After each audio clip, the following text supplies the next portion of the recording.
Hello everyone, as promised in this video we are going to start our chronological overview of the crash and retrieval events related to UFOs, UAPs. We will try to verify their veracity and see which countries may be in possession of such priceless artifacts and technologies, possibly of non-human origin.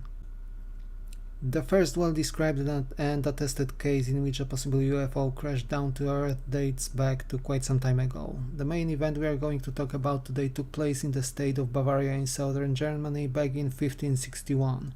It is widely known as the celestial phenomenon over Nuremberg. The event itself has been preserved for posterity by a guy named Hans Glaser, a printer, woodcut tinter and a publisher who made a broadsheet, which is namely a single-sided print. In this case it measures 26 by 38 centimeters or 10.3 by 15 inches. It is an illustration presenting a sun and a myriad of objects of various shapes, from orbs through rods, cross-like or crossed barbell objects, as well as what looks a bit like a giant star destroyer, not unlike the giant ships we have seen in the Star Wars series. The document itself is archived in the Central Library in Zurich in Switzerland. As we can read in the document, the event took place around dawn on 14th of April 1561 and was witnessed by many people. The citizens of the city of Nuremberg apparently watched what was described as a battle out of the sun, after which a large triangular object appeared and seemed to cause fighting spherical objects to fall out of the sky and down to earth, covered in smoke. The number of objects reported by the witnesses was in hundreds, and curiously enough, the document explicitly mentions that the objects move erratically overhead. This would be at least one of the famous 5 observables describing what we today classify as unidentified anomalous phenomena, or UFOs. And since the document clearly mentions that the objects fell from the sky, we can technically speak about the oldest potential and attested crash of a UFO. The document includes a description of objects which we already described above. In addition, some of the objects in the shape of the cross seem to have small spherical termini at the end of the crossbars, and some of the cylindrical objects also released smaller spherical objects, a feature still sometimes observed today during UFO sightings. One more of the describable objects allegedly looked like a crescent as well. The broadsheet provides a detailed description of what seems like a battle in the sky taking place between 4 and 5 a.m. in the morning, so at, if not before dawn at this time of the year. The description is actually extremely detailed, and while it lacks the technical vocabulary we could probably use today, it is way too vivid and specific to be a simple conjuration of imagination of the author. If read, it genuinely feels like a 16th century press report, which seems to be thus as verified as it can possibly be given the time period between today and the event itself. Obviously, since people in the 16th century were generally much more religious than the average for Europe today, the rare reference to the event being possible signs in the heavens sent from and by God to people. Given the mindset of the times it was perceived as a warning. The broadsheet was brought to limelight by the famous psychologist Carl Gustav Jung, who mentioned it in his 1958 book titled Flying Saucers, a modern myth of things seen in the sky.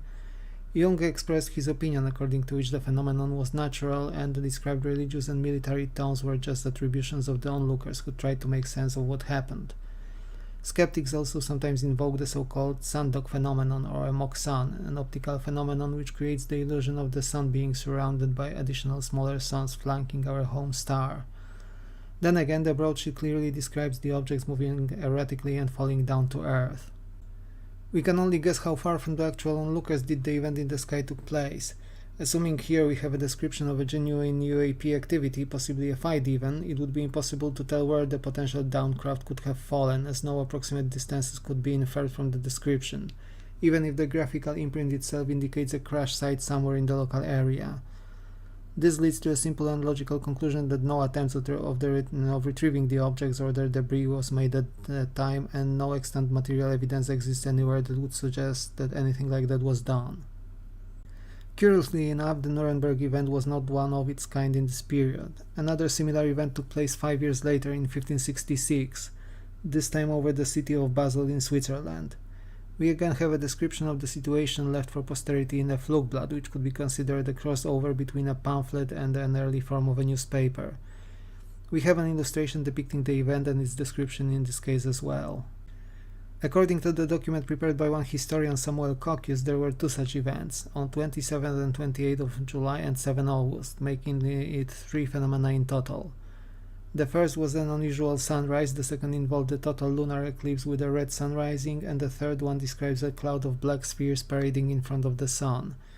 During the first event, the sun allegedly lost its shine and luminosity and resembled more like a full moon with blood tears dropping from it and the sky going dark behind the sun. On the next day at the sunrise, the sun looked identical as the night before. The entire area was bathed in blood-red radiance. At the dawn of August the 7th, the aforementioned spheres moved at great speed and precision and, verbatim, chattered as if they led a fight. Many of those objects were glowing red and allegedly crumbled and indistinguished. This description, especially the last of the three events, sounds similar enough to the one from 5 years prior in Germany. Again, skeptics propose natural explanations, and quite frankly the first two of the three Swiss events may have been exactly that. The third one, however, indicates possible anomalous phenomena and their involvement. If we indeed assume that both events included UAP involvement, and especially one of non-human intelligence, we arrive at unusual conclusions. Not only we have what seems to be one of the, if not the earliest description of UFOs crashing, but we may consider a possibility of an actual UFO battle taking place over Europe during the Renaissance. If true, it begs the question, did two opposed non-human intelligences clash in our skies? And if they did, again, why? Was the Earth just an accidental witness to battles raging overhead? Did the two different forces wrestle for control over our skies? Personally, I believe that both these situations may have indeed involved genuine UFOs or UAPs, whatever we wish to call them. As to the described battles, I honestly have zero clue if those actually happened. While I have no reason to disbelieve the accounts any more than I would with contemporary accounts, we should always consider the fact that the context of the time was vastly different, even if only to consider the fact that 450 years ago humanity had no means of flight, even hot air balloons. This, combined with the religious overtones, makes interpretation more difficult. And what do you think, dear viewers? Do you think people saw a battle of UFOs, or maybe it was just a dance of light in the skies? Let me know in the comment section below. In the next video we are going to take a look at the first possible UFO crash in modern times, dated back to 1897. Leave a like and subscribe if you enjoyed the content, and I will see you again very soon indeed. Take care.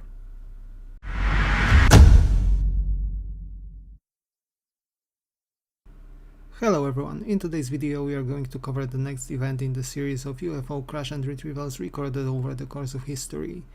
Today's report concerns the little quaint town of Aurora, located in Texas, not too far away from the northwest from the well-known city of Dallas. Aurora is and has been a small town. Its population was just short of 1,400 people as late as 2020. The event which we are going to cover today dates back to 1897 and is one in the series of the so-called airship wave, which has happened in 1896 and 1897. People all over the United States reported seeing various airships, many of which resembled Zeppelins, popular up to the Hindenburg incident just before World War II. Those vehicles were often spotted not only in the air but also on the ground, with the pilots and or occupants performing repairs or maintenance. The event in Aurora was different in that the involved craft allegedly crashed. The first report of the event is mentioned in a newspaper article dated to 19th of April 1897 and published in Dallas Morning News. According to the report, the incident itself took place 2 days earlier, on 17th of April. At 6 a.m. in the morning Central Time, the alleged UFO was said to have hit a windmill located at the property of the local judge named Proctor, with the impact resulting in a crash of the vehicle. The local residents rushed to the scene to have found scattered debris from the vehicle and the body of the dead pilot. According to the report, the body was not of this world, which suggests the residents had found a non-human entity. The article mentioned an Army Signal Service officer named Weems from the nearby Fort Worth, who has seen the entity and speculated it to be a native of the planet Mars. Since the local community was fairly devout and religious, the dead pilot was given a proper burial with Christian rites and was buried at the local cemetery, together with some of the debris pieces from the crashed vehicle. The remaining collected debris was deposited at the bottom of a well located at the side of the damaged windmill, and so this was the initial report of the event. And what has happened since 1897 then? Around 1935, the property where the crash occurred was purchased from Judge Proctor by one Brawley Oates. He is said to have removed the debris from the well, and he intended to use the well as a water source, but he developed severe arthritis while doing so. He claimed this to be a result of the wreckage contaminating the water inside the well, and thus he decided to seal the well up with a concrete slab and build a structure over it. A writing on the slab indicates that this was done in 1945. Now, is the event an actual UFO crash or not? There are two theories, one leaning towards the skeptic side of things and one towards this being a genuine incident. Let's start with the skeptic angle. In 1980, Time magazine interviewed one Etta Pegues, an 86-year-old Aurora resident who claimed that the entire story was fabricated by the Dallas Morning News reporter. It was allegedly not a serious article and was driven by the deteriorating economic conditions in the town, which was bypassed by the newly built railroad ride, thus rendering it devoid of a vital transport and economic link. The story was supposed to boost interest in the town at the time. Mr. Pegues also claimed that there was no windmill on the Proctor's property, although this claim was later refuted by investigators who allegedly found remains of a wooden water pump tower. This finding was again challenged as late as 2020 by a paranormal researcher, Jerry Drake, who studied the aforementioned well and found it to be of a modern design, built after 1940 and not suited for use with a windmill. The reports leaning towards an actual UFO crash were several in number. In 1998, the KDFW TV station from Dallas interviewed Aurora residents, some of whom claimed that there was a crash in the town 100 years prior. However, no material evidence of this has been found at the time. Another investigation was carried out in 1973 by the Mutual UFO Network, or MUFON. The investigation found two eyewitnesses, Mary Evans, who was 15 at the time of the incident, who mentioned her parents going to the crash site and forbidding her from doing so, but she mentioned the discovery of an alien body.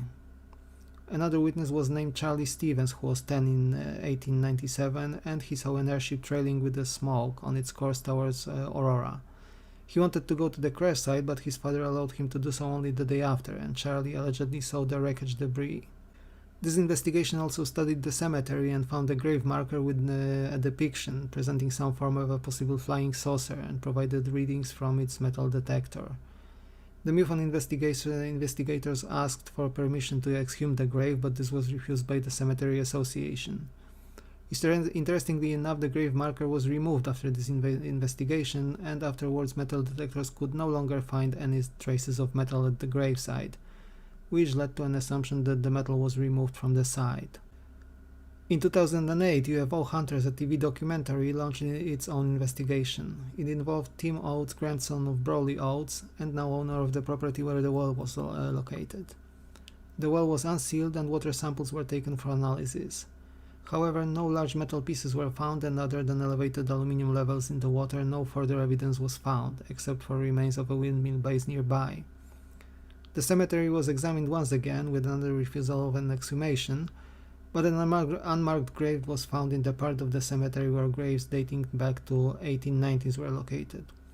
The investigators did receive metal pieces from the owner of the land, which allegedly contained aluminium and an unknown element. There is one small, although fragile, thread possibly lending credence to the crash theory regarding the Aurora incident. If the metal pieces and material were indeed removed from the site and presumably collected by someone, this could possibly tie into a hint provided by the whistleblower David Grosh. During his congressional hearing last July, he mentioned that the earliest crash and retrieval operation he was cleared to talk about was the one in 1933 in Italy, but this suggests that there were earlier cases as well. So would the Aurora incident tie into this picture? What do you think, dear viewers? Did a UFO indeed crash in this quiet Texan town, or was the story just an attention grab as the skeptics suggest? Let me know in the comment section below. Thank you very much for watching, like and subscribe if you enjoyed the content, and I will see you again in a new video soon indeed. Take care!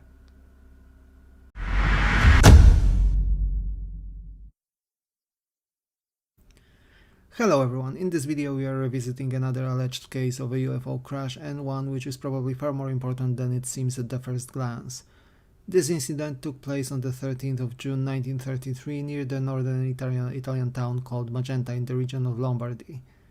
This incident was relatively unknown outside the country in which it occurred until very recently, and that is until last year, when it was highlighted by David Grush during his testimony before the US Congress. According to his statement, this particular crash of a UAP was the earliest case which he was cleared to talk about. So let's start from the very beginning. You say it's a 90-year cover-up. Just about, yeah. 90 years? 1933 was the first recovery in Europe, in Magenta, Italy. They recovered a partially intact vehicle. Why is this particular event so important then? Well, let's start with a bit of a historical and geopolitical background. In 1933, Italy was ruled by the regime of Mussolini, already in power for a decade, while the world at large and Italy itself were still at peace, and would remain so for 3 more years. This regime saw a report of an unknown aircraft which crashed near the town of Magenta, as we mentioned before. As military services were informed, they arrived to recover whatever was left after the crash. The Italian soldiers in charge who arrived at the scene quickly figured out that the craft was originally most likely lenticular shaped, or in the well-known shape of the flying saucer, but the crash reduced the craft to a bell or an acorn-shaped object, a detail which we will mention later as well. What remained of the craft, originally approximately 10 meters or 33 feet in diameter, was recovered and taken away to a secure air facility. The initial reaction of the Italian military and of the government was to see if this could be some form of a military aircraft prototype. The most probable guess behind what seemed like some sort of an advanced vehicle with strange shape and no obvious means of propulsion was Germany. However, after contacting Berlin, this option was excluded. No other prosaic reasoning remained, so in the case of the hypothesis of a non-human origin as a probable source of the craft, the regime in Rome informed Pope Pius XII about the event. It remains a subject of speculation how much Vatican got to know back then, but it certainly did know something relevant, all things considered. Mussolini himself apparently created a special unit dedicated to the studies of the craft and entrusted with further field operations should more similar crashes occur on the Italian soil. This group is mentioned in the official Italian documents with the descriptor RS/33. The press was suppressed by the government and was prohibited from publishing stories regarding the event. The group involved directly Mussolini himself, his son-in-law and foreign minister of the Italian government Galeazzo Ciano, just to name a few people here. The protocols outlined in the official documents for the handling of the case eerily resemble those applied later on in cases like the famous Roswell crash, i.e. witness arrests, media debunking and strict utmost secrecy within the state apparatus. Curiously, the documents include drawings of what seems to be 2 types of observed craft, one being the typical flying saucer shape and the other being a cigar-shaped craft. In the meantime, Italy swerved onto the path of war, first with Ethiopia and then Albania, which was annexed in 1939, followed by the participation of the country in World War II. It was presumably sometime during this period that Pope Pius XII contacted Washington, D.C. and informed President Franklin Delano Roosevelt about the mysterious craft still in possession of the Italian military. Thus, during liberation of the Italian peninsula from the fascist regime at some point in late 1944 or early 1945, the American army came into possession of the Magenta UFO. A secret operation was conducted intended to transport the crashed vehicle to the USA. The story remained largely unknown until 1996, when an Italian UFO researcher, Roberto Penotti, who received the original secret documents from the 1930s containing a protocol and official notes regarding the event itself, as well as other UFO sightings from the 1933 to 1940 period, came forth. He received the documents from a person named as Mr. X. In order to make sure that this is not some kind of a prank or a hoax, Penotti ordered forensic testing of the documents. The paper and the ink used in the documents were authentic as used in the 1930s. The preserved templates of telegram messages from the period, for example, also matched those found in the documents. The authenticity of those documents was also indirectly mentioned by Lou Elizondo, who has recently published his book Imminent on the Involvement of the USA in the UFO Matters. Speaking of, I have mentioned that the USA has not only retrieved the craft itself at the end of World War II, but also the protocol concerning handling UFO crashes. This opens a very deep rabbit hole of what sounds like a giant conspiracy theory involving the former director of Central Intelligence and the head of the CIA during the early Cold War era, Llandudno, and his legacy, which was later passed on to the hands of the Bush presidential family, Dick Cheney, and so on. Dulles himself had apparently had connections to the Italian foreign minister Galazzo Ciano, just to begin with, as well to the Vatican. There is a lot of private grassroots research done on the subject recently, and it can be found on Reddit if you are interested in this angle. Feel free to search what is available and see what you make of it. I have also added a link to one of the more extensive studies of these connections. Lastly, as a curiosity, we should go back to the shape of the craft. The bell-shaped description of the more or less intact part of the crashed UAP oddly resembles that of the infamous Die Glocke, one of the alleged Wunderwaffe or wonder weapon projects Nazi Germany worked on in later stages of World War II. There have been rumors about the prototypes of such a vehicle, possibly even functional ones. It begs a question whether the regime in Berlin could have been read in by Rome into the secret project started after the Magenta crash, and whether there is a possible link to the alleged Nordic aliens and fascinations of the Nazis with this race. Of course, this is purely speculative, if not outright a conspiracy theory, and I am mentioning here mostly as a curio. While an entertaining theory in itself, I personally do not see any clear evidence behind it, at least compared to the more tangible evidence like the available documentation issued by the Mussolini's regime. I admit that this video has just scratched the surface and people in the UFO community are uncovering still as we speak everything regarding the event, the connection it seems to involve, and the prototype procedure for dealing with UFO-UAP incidents, for example, seems to be the mother of all similar cases which have been recorded since then. And what do you make of this case, dear viewers? Let me know in the comment section below. Thank you for watching, like and subscribe if you enjoyed the content, and I will see you again in another video very soon indeed. Take care.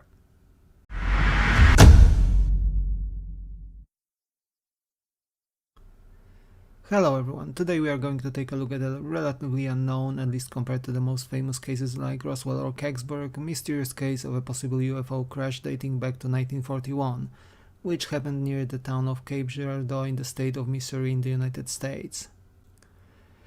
On the night of 12th of April 1941, a resident of Cape Girardeau, Pastor William G. Hoffman, aged 52, of the Red Star Baptist Church, was called by the local police enforcement, namely by the sheriff's deputy, to travel immediately to a crash site in order to dispense last rites to the victims of the accident.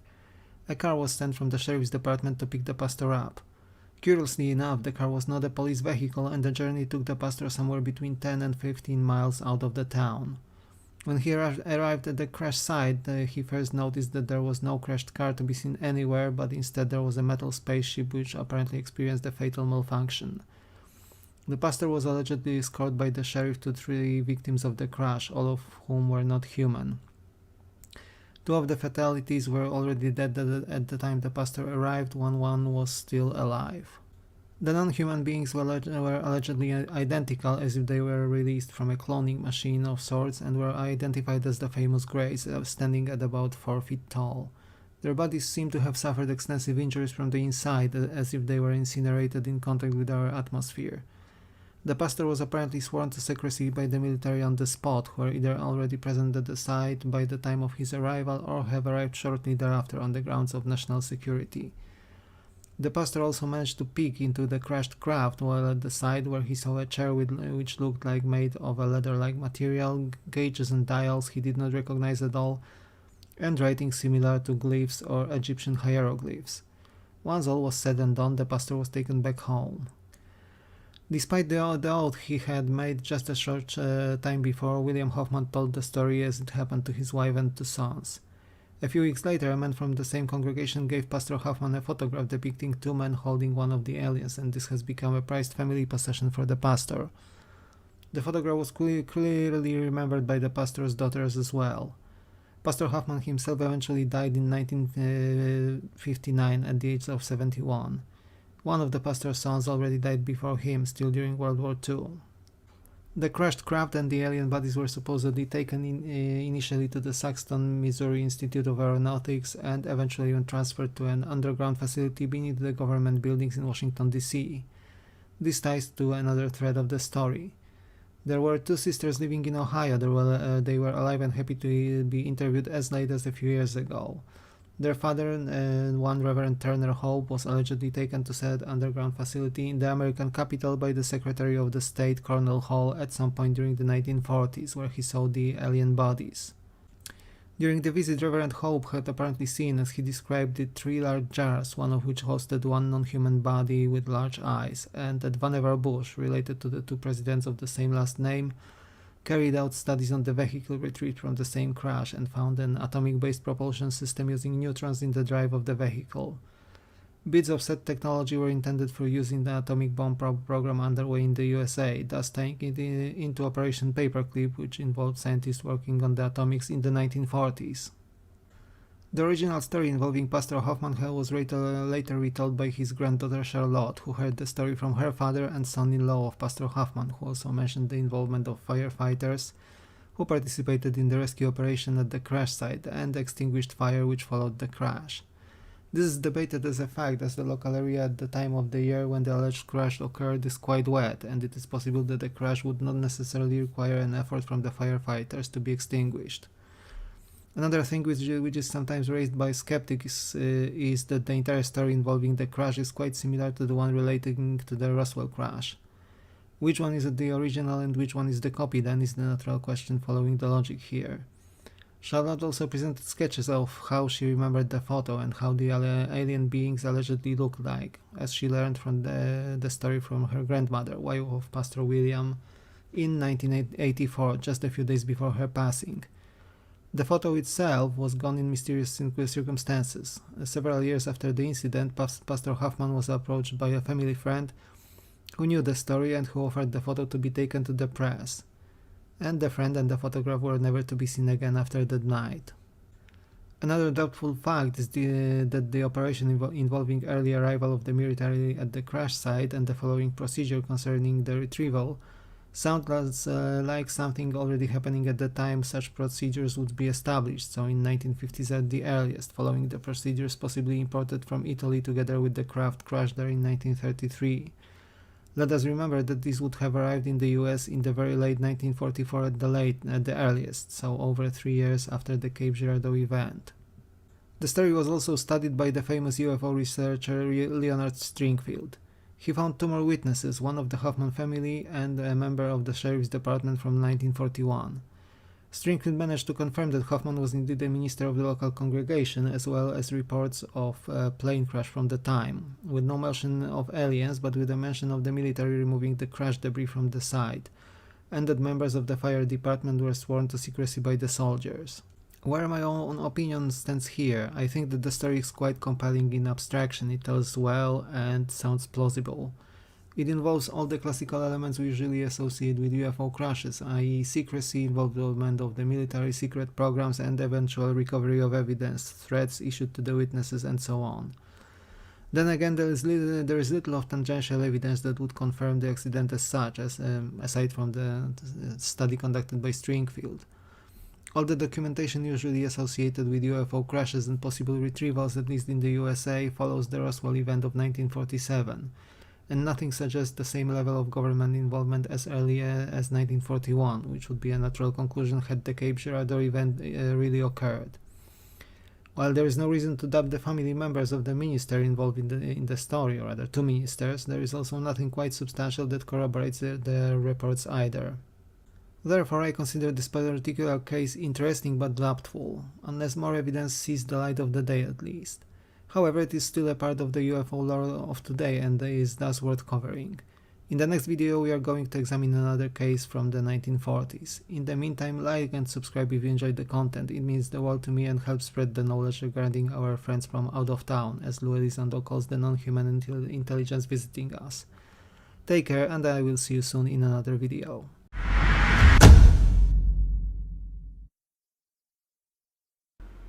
Hello everyone, in this video we are going back to the end of the Second World War, to the summer of 1945. As we know from modern history, the first atomic bomb, a test and a prelude to the detonations in Japan several weeks later, did take place on the 16th of July 1945. The site which was the witness to the test explosion was the White Sands Proving Ground military base located in the state of New Mexico in the United States. That day humanity entered its atomic age. It is a relatively unknown fact though that the very same area was the witness to a UFO related event. 1 month after the aforementioned atomic bomb explosion there was an alleged UFO crash recorded in the same area. The event itself was fairly poorly known and studied until the last 10 years brought it more into the limelight.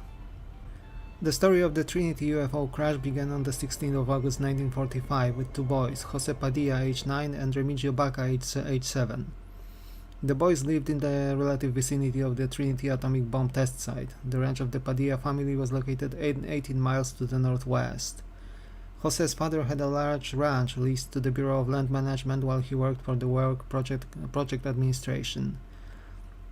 With the father being busy, Jose, often accompanied by his friend Remigio, took care of many of the duties at the farm and nearby.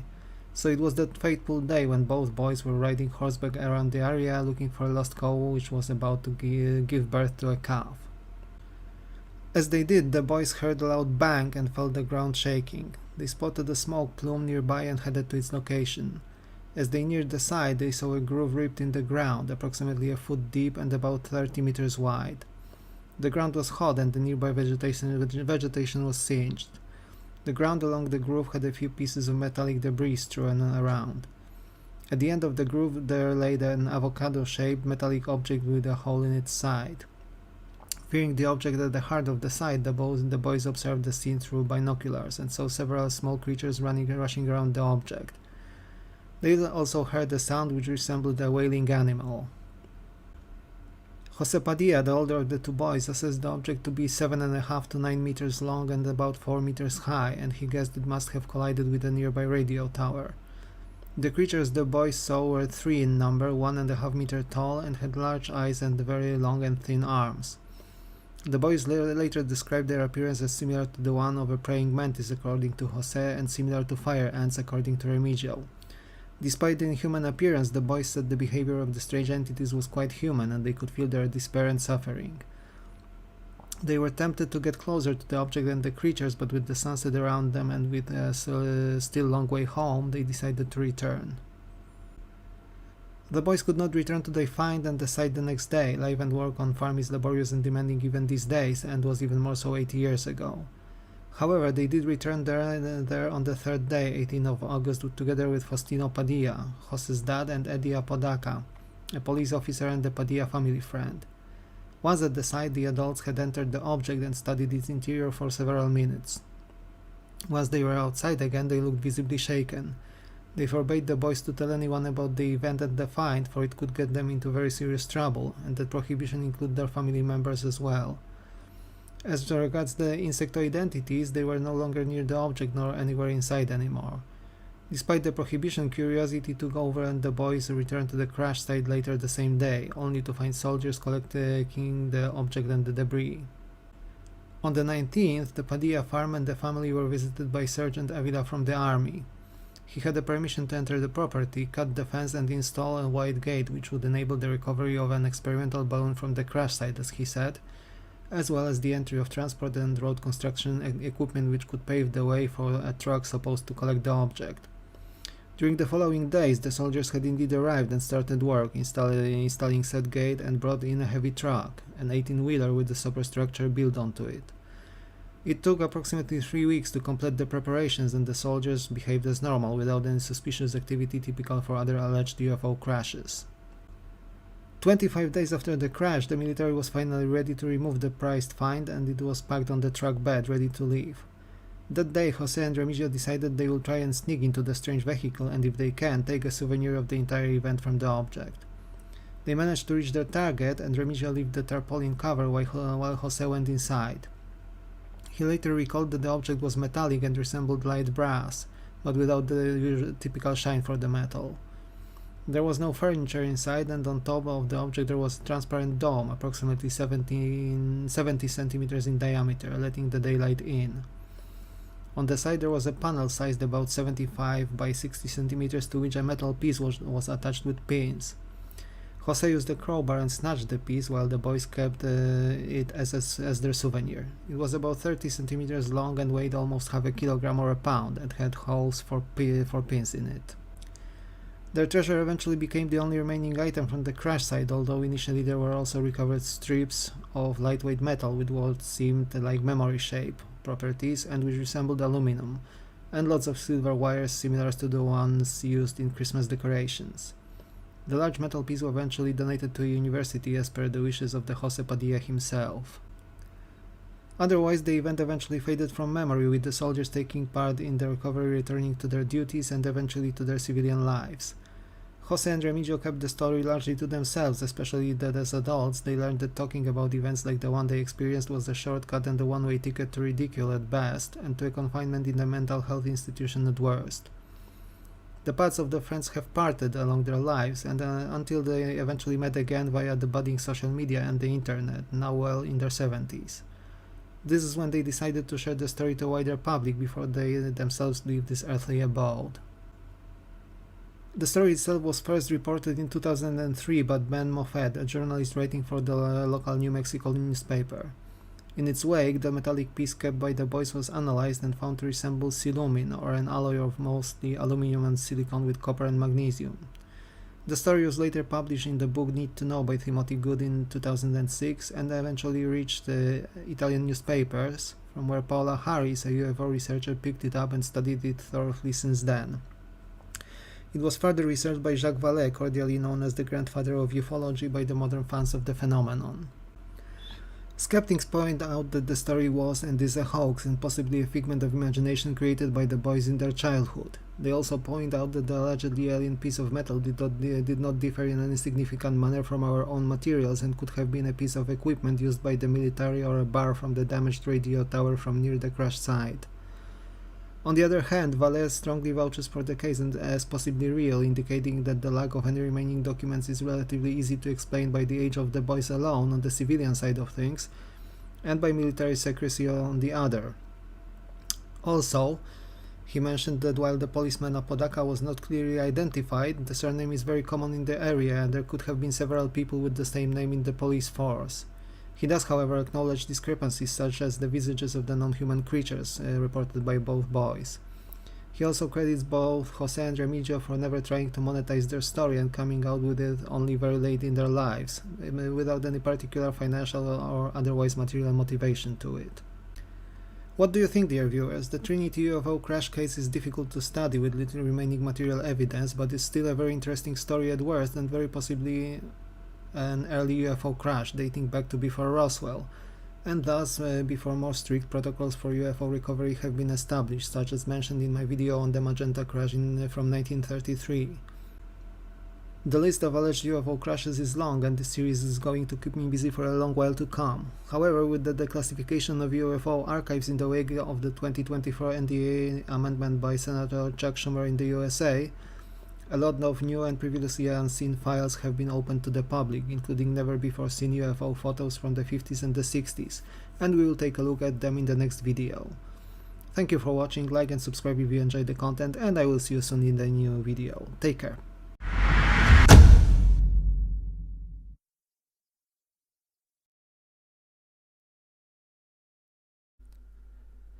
Hello, today's video is going to be dedicated to a singular event which has rooted itself in the global awareness of the public as the event, defining a lot of facts, theories, research and even conspiracies related to UFOs.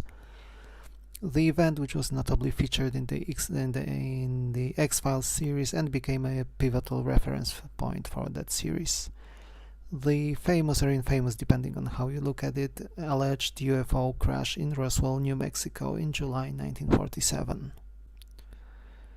It is a somewhat less known fact that the Roswell incident was a part of what was dubbed the UFO craze of 1947, a series of sightings and other UFO events which happened across the United States of America. It was the first of those events, the sighting of the 9 UFOs flying in formation by a civilian pilot Kenneth Arnold, which gave rise to the term of flying saucer and caused the initial interest in the phenomenon. Over time, though, that event was pushed to the background by the main event we are going to discuss today. Now then, there are many often contradictory statements, recollections and reports related to the Roswell event. What I am going to do is to first present the official versions of the event, and then we will proceed with the unofficial presentation of the incident as studied by ufologists and persons passionate about the prospective extraterrestrial life. The event happened on a farm owned by one Mr. Brazel, a farmer owning a ranch in New Mexico near the town of Roswell. On May the 5th, 1947, he was visiting his family nearby, and at the time he was informed about the just beginning UFO craze following in the wake of the aforementioned Kenneth Arnold sighting. The next day, on May the 6th, he discovered a debris of unknown origin on his land, and initially assuming some sort of an aircraft launched from one of the military bases and airfields in the area, underwent a catastrophe in the air, and the debris just landed on his farm. He notified the local enforcement in the person of Sheriff Wilcox. The sheriff arrived at the farm and, reaching a similar conclusion but also somewhat suspicious of the findings, which seemed a bit unusual in terms of the material found, he called the Roswell Army Airfield, currently Walker Air Force Base. The airbase delegated Major Jesse Marcel and Captain Sheridan Cavitt to collect the material from the Brazel's ranch, and so they did. On July the 8th, the public information officer of the Roswell base, Walter Hoth, issued a press release according to which the military had recovered a flying disc near Roswell. A flight engineer at the local base was one of the military men who loaded what was supposedly a flying saucer on board a plane heading to the Fort Worth Army Airfield. He described the recovered material as being extremely light and large enough to be fit inside the trunk of a car. George Walsh, the Roswell radio station KSWS director, broadcast the news over the air and forwarded it to the Associated Press. This is when a proverbial hell broke loose over the media channels, and phone lines to the radio station quickly became completely overwhelmed. Walsh could not even contact Sheriff Wilcox for any extra information about the topic. The media were calling from all over the world soon, and the news spread like a wildfire. To quote the official press release, "The many rumors regarding the flying disc became a reality yesterday when the intelligence office of the 905th Bomb Group of the 8th Air Force Roswell Army Airfield was fortunate enough to gain possession of a disc through the cooperation of one of the local ranchers and the sheriff's office of the Chaves County. The flying object landed on the ranch near Roswell sometime last week. Not having phone facilities, the rancher stored the disc until such time as he was able to contact the sheriff's office, who in turn notified Major Jesse A. Marcel of the 509th Bomb Group Intelligence Office." However, the military itself decided to debunk the report soon afterwards, as General Roger Ramey, with his chief of staff and the weather officer, called for a press conference during which they identified the material as pieces of a downed weather balloon. This was followed by a series of news and media reports offering prosaic explanations of the event. On July the 9th, the Roswell Daily Record, a local newspaper, reported that no engine or metal parts were found at the crash site.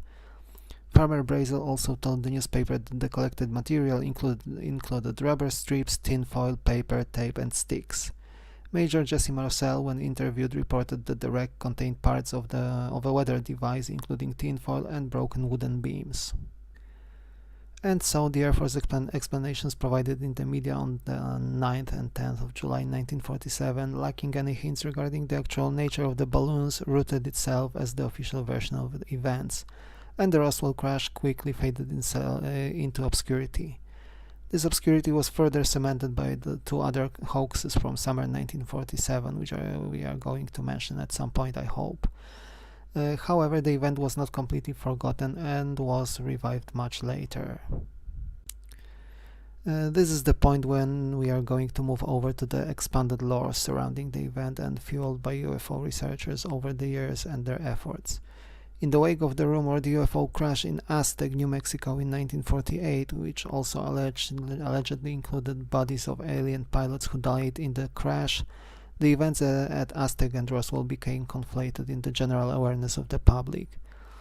The alleged bodies which came with the crash were also mentioned in novels and conspiracy theories surfacing over the next 2 decades. Thus the event was further expanded upon, and the crashed craft was now apparently made of a material much stronger than any metal found on the Earth.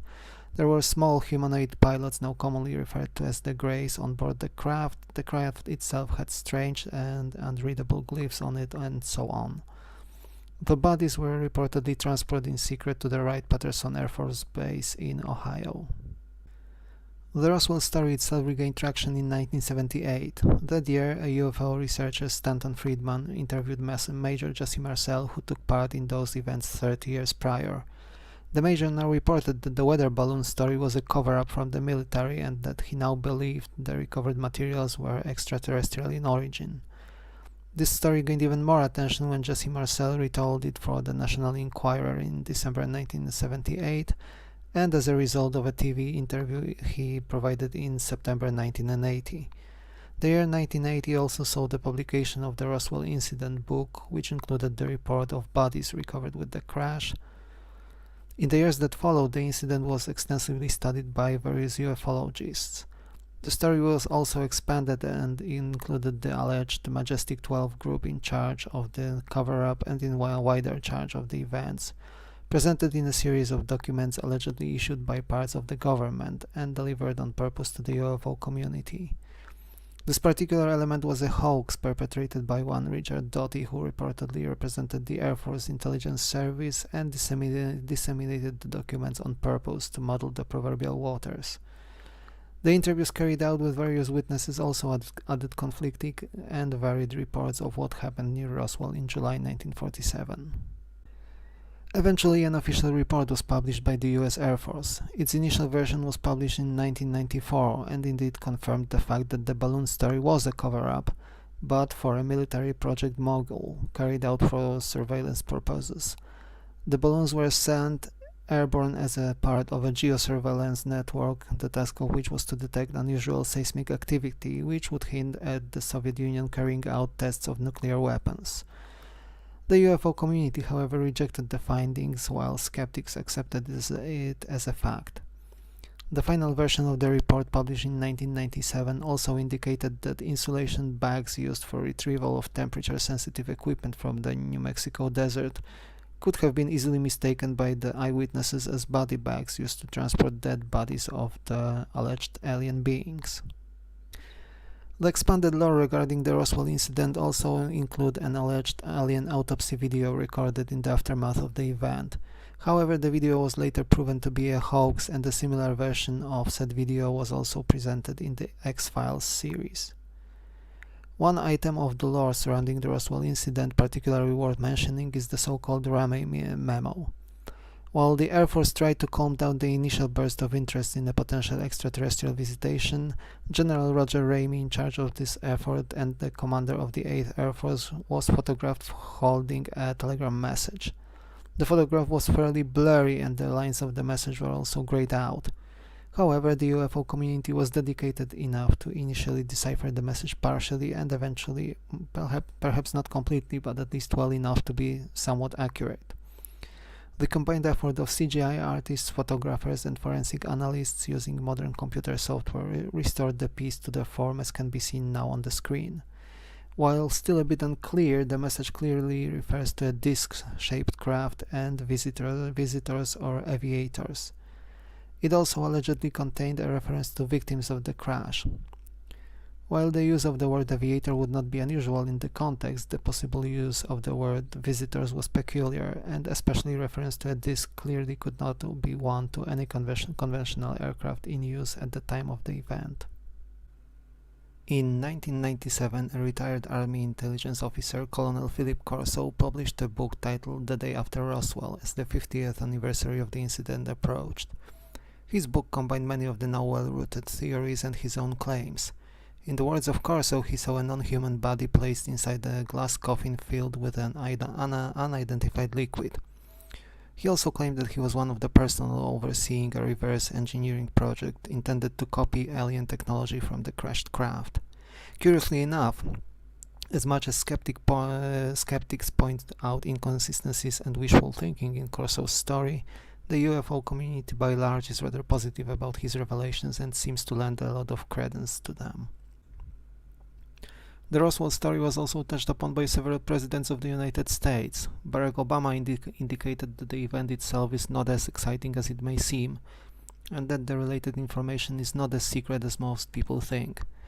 Bill Clinton said that he had documentation regarding the reviewed incident. In 2020, in an interview with his son, Donald Trump indicated he would consider releasing more information about the incident, and that he will not talk about what he knows about it, but that the facts that he knows are very interesting.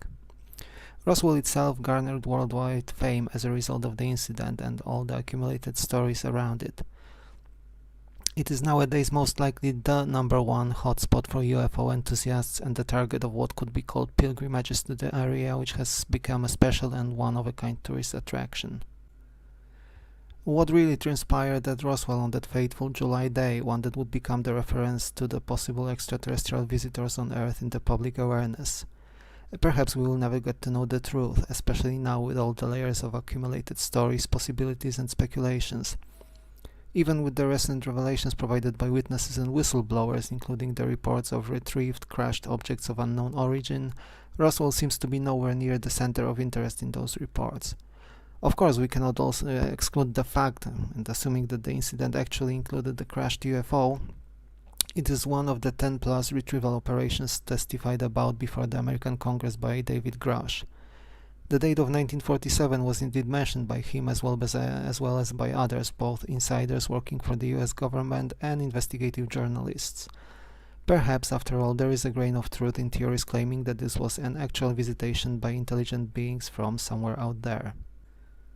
One of the more popular theories assuming the above indicates that the otherworldly craft operate using electromagnetic or magnetic fields, which are a part of the mechanism allowing them to move at such extraordinary speeds and perform crazy maneuvers. These fields used by the craft may have been disrupted by the radar station used by the Air Force, eventually leading to the crash we have just discussed. Another theory, even if this one is not compatible with the Roswell incident itself, claims that the nuclear tests release massive pulses of electromagnetic fields, which simply knock the non-human craft out of the sky. On a purely personal note, I have to admit that the Roswell crash is not exactly my favorite UFO/UAP event. While it is definitely extremely important, especially when it comes to raising awareness about the topic, I believe other events I am hoping to cover in the future are both much more convincing in terms of their unknown origin and provided much more tangible evidence, if only to mention the Belgian wave of 1990 or the Phoenix Lights of 1997. It was also the first alleged case, at least at the time, in which humanity came into direct contact with otherworldly beings. That said, it is still the defining event in all of ufology, one which happened at the crucial and delicate time when the Cold War had just begun. Humanity started tinkering with atomic arms race, and the geopolitics of the time were defined for the next 4 decades. In the next video we are going to take a look at one of the 3 best known cases of alleged UFO contact experience which happened in my home country of Poland in 1978. Until then, take care and see you in the next one.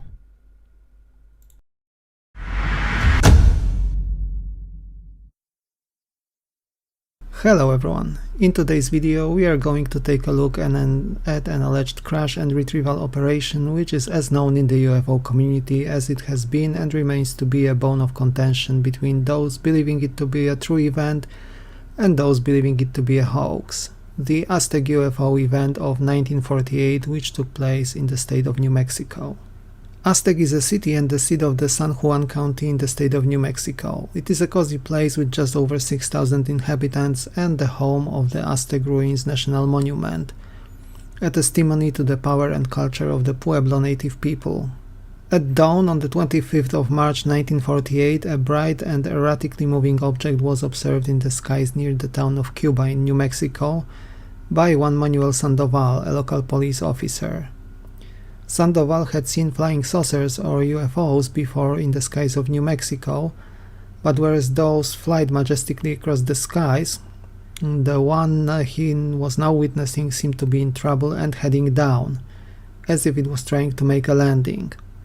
The object in trouble was also seen by a local rancher, Valentin Archuleta. He mentioned the saucer-shaped craft seemed to be out of control and bounced off a mesa at his ranch with a rain of sparks.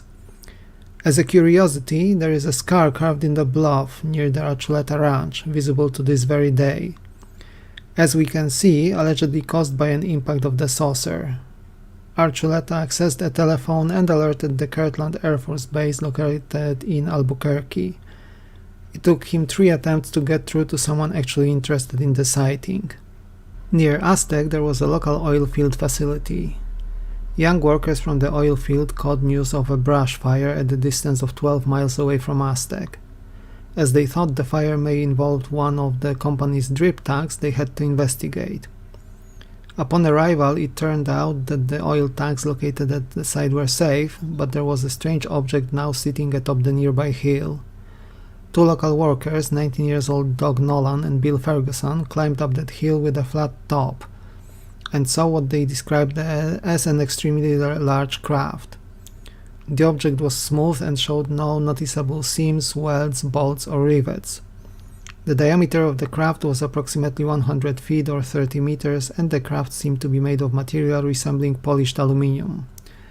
It sported portholes or windows, small as a coin, but with the available ambient light, they were still able to see the inside of the craft through one of the cracked portholes. They saw 2 bodies slumped over what they deemed to be a control panel. As they continued their observations, 2 more local ranchers approached them, and soon enough a military helicopter. Since helicopters were a rare sight in 1948, the craft was clearly of importance to the military, and the sight of one approaching would be unusual to everyone present at the site. Those present on the ground were also joined by Mr. Sandoval, who continued following the object in his car, and eventually ended up at the crash site himself. More police officers joined, and with the news of the military on their way to the crash site, they advised everyone present to leave. While everyone was still at the site and in the heat of the moment, they did not leave immediately. In fact, the 2 oil workers later told a story according to which one took a fire pole available on one of the trucks present at the scene and poked the craft. This caused a walkway of sorts to extend and open, enabling access to the craft. Inside there were allegedly 2 bodies of dead pilots, slumped as we have already said, with brown skin caused by charring. There were apparently more bodies visible on another level inside the craft, as reported by those peering inside. All the occupants had small bodies, very much children-sized, as reported by those allegedly present at the site. Yet the interior of the craft itself did not seem to be burned, while the trees were battered and the softer rock present at the mesa clearly showed the sign of a collision, adding to the overall mystery. With the available time, the oil workers made mental notes. The craft apparently had a raised central section resembling a dome, as well as a protrusion at the bottom side. The overall cross-section of the craft seemed to be very small compared to its size as a whole. The outer edges were very thin and had gold-colored rings running around the entire length of the craft. Oddly enough, and despite the already mentioned wobbly flight and possible collisions with the environment, the craft itself did not show any signs of damage or even scratches. It was just sitting silently there. All these observations were possible because the oil workers did not leave the place initially, as advised by the police officers present at the site. The military presence initially observed as a single helicopter soon became a fully fledged quote-unquote invasion, with many soldiers arriving and quickly ushering everyone already present away from the site. Interestingly, the military arrivals were by no means regular recruits. They seemed to be older personnel, very well trained, and left the impression their orders should be listened to and strictly adhered to, as the civilians present there indeed did. The military approached the civilians and threatened them, pointing out their lives might be forfeit if they ever revealed the secrets they saw. The event was apparently extremely important to the national security of the United States, and they were responsible for maintaining such. To add to the intimidating aura, each of the civilians present was approached individually rather than a group. Officially, the civilians did not see anything. And speaking of civilians, the group got quite large by the time the military arrived in numbers, and included one Baptist preacher named Solon Brown, who wanted to help the injured people he appeared to be located inside the downed craft. only to realize in his own words that these were little people, with the only thing left for him to do being prayers, as it was obvious those little occupants of the mysterious object had perished. The fact that the Aztec crash had indeed occurred was confirmed in a testimony provided by Fred Reed, who worked for the Office of Strategic Services at the time, and was a member of a team dedicated to clearing up crash sites where experimental and prototype craft were flown, including captures early German jets from the end of World War II. He recalled the temporary road leading to and from the crash site and the fact that his team had to spend a particularly long time re-landscaping the site, i.e. restoring its original condition as faithfully as possible. The area was under strict, tight and constant guard at all times while the works there lasted. One more anonymous witness mentioned the recovery operation at the site being carried out from the Walker Air Force Base, formerly known as the famous Roswell Airfield Base, which took care of the 1947 Roswell crash, less than a year prior. He also mentioned the operation being highly compartmentalized, an echo of testimonies of modern whistleblowers, and involved about 200 personnel members. He also mentioned that these tight procedures were implemented after the leak of the Roswell crash to the press. According to the same witness, the object may have been transported away to military facilities at Los Alamos, with heavy machinery and possibly a crane being involved, and that there were black and white photos depicting it existing at the time. Early UFO research dating back to the break of the 1950s seemed to indicate that early research carried out by the government on the two crashed craft from Roswell and Aztec was in full swing already back then. The Aztec find was reportedly powered by magnetic field, and strange water was also found on board. While no clue regarding the design was had initially, this assembly was eventually successful, with parts of the craft seemingly fitted in grooves and resulting in an extremely light and tight, yet equally durable design. The inner structures involved massive gears, one of which was running around the entire bottom of the craft. A description of what would be the living quarters of the craft's crew and their clothing was also provided by an alleged scientist working in the project. The metal material found in the hull of the craft resembled nothing used on Earth in terms of its composition. A strange contraption emitting sound and possibly using the entire object as an antenna was also mentioned, as was the fact that what could be dismantled and removed was removed from the craft. While one research group studied the materials from the crash, another at a different facility was supposedly working with the bodies of the deceased occupants. There were also what possibly was the craft's logs or instructions, written using symbols similar to Egyptian hieroglyphs. Regarding the bodies, they were found to be in many aspects similar to those of humans, with the exception of perfect teeth health. The complexion of the skin was universally dark brown, and the clothing resembled uniforms with metal buttons on them, with no apparent ranks or insignia of any kind attached. The research team concluded that the mentioned porthole window must have broken and the craft depressurized while possibly still in space, resulting in the carnage reported on board. The story was widely considered a hoax, and aside from a book written by Frank Scully in 1950 in his book Behind the Flying Saucers, it was not really a subject of UFO research in the decades to follow. With the tight lid put on the operation by the military, and thus the incident remaining almost unknown outside the city of Aztec itself, it was also universally dismissed. Even the legendary UFO researcher Stanton Friedman considered it to be a hoax for a very long time. The incident was later covered and explained in more detail by Steinman in 1986, Evans in 2003, and Ramsey in 2012. The story is also much richer than what I have presented here and much more convincing, but to get into every nook and cranny of it would far exceed the format I try to stick to here on the channel. However, I would recommend the books I have mentioned if you want to explore the Aztec crash story even further. What do I think of this particular UFO crash and retrieval operation? Was it real? There are details that do not sit well with me, like the massive gears allegedly found within the craft. It would not align with other crash and retrieval stories, as well as hints dropped by people like Dr. Hal Puthoff stating that there is no obvious means of propulsion or drive in the off-world craft.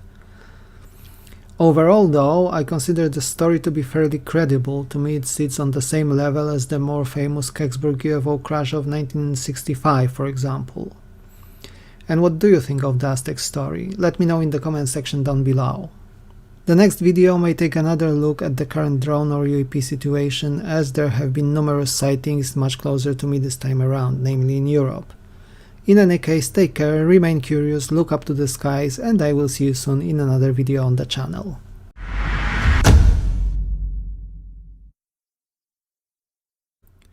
Hello everyone, in today's video we are returning to the topic of UFO crashes and retrievals, and we are going to take a look at possibly one of the most important of such events, yet relatively less known compared to its big brothers like the Roswell crash or the Kecksburg event. This one took place near the town of Kingman in Arizona, USA in 1953 and possibly involved the recovery of a live non-human being.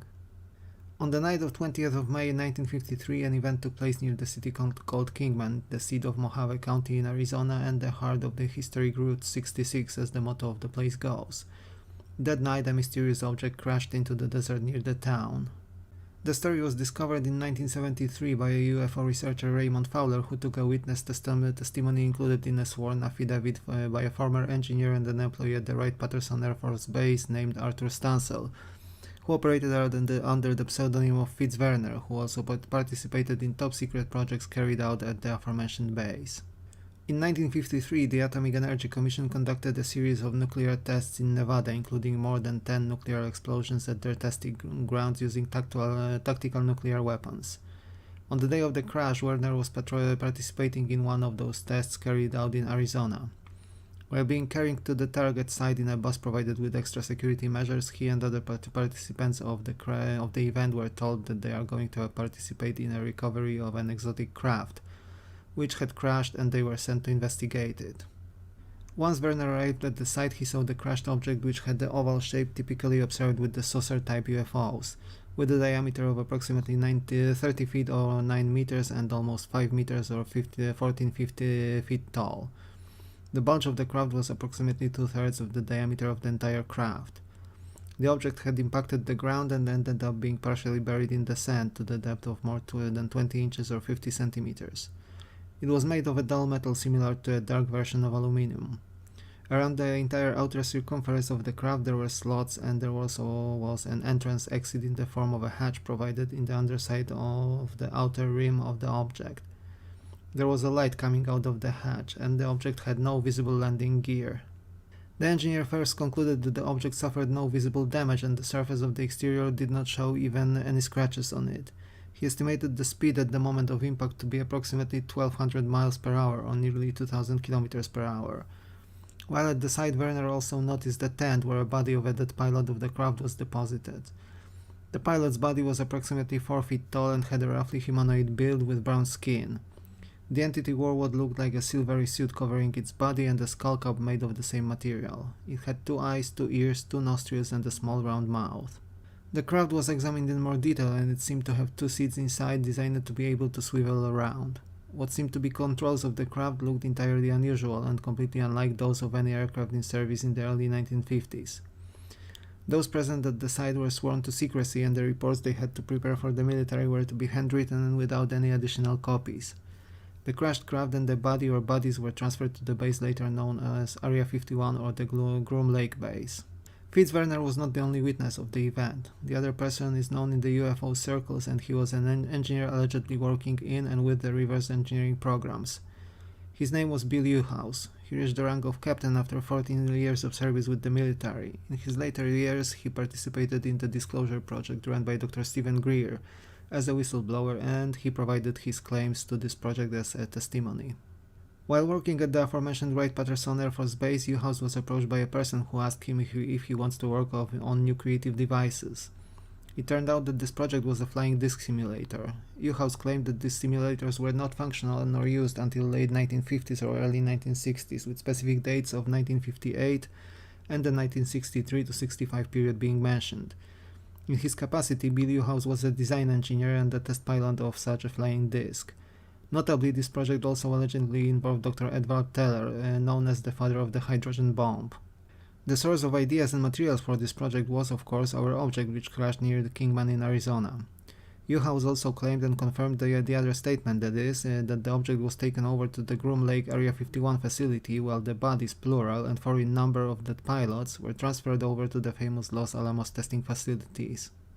Probably the wildest claim raised by Bill U-House was the one mentioning the person in charge of the reverse engineering project. The name was mentioned as J-Rod, and it was allegedly a survivor of the Kingman crash, i.e. a non-human being, which offered the US military its help with the project. J-Rod was said to be a slender entity with large almond-shaped eyes. He allegedly worked at Area 51 for several years. According to U-House, J-Rod spoke perfect English and used actual language, unlike many reports of telepathic communication reported by people witnessing non-human beings. Unfortunately, there is no known extant documentary evidence which would confirm Bill U-House's statements, and the status of J-Rod in terms of being alive and dead, or whether he even existed, remains of course unknown.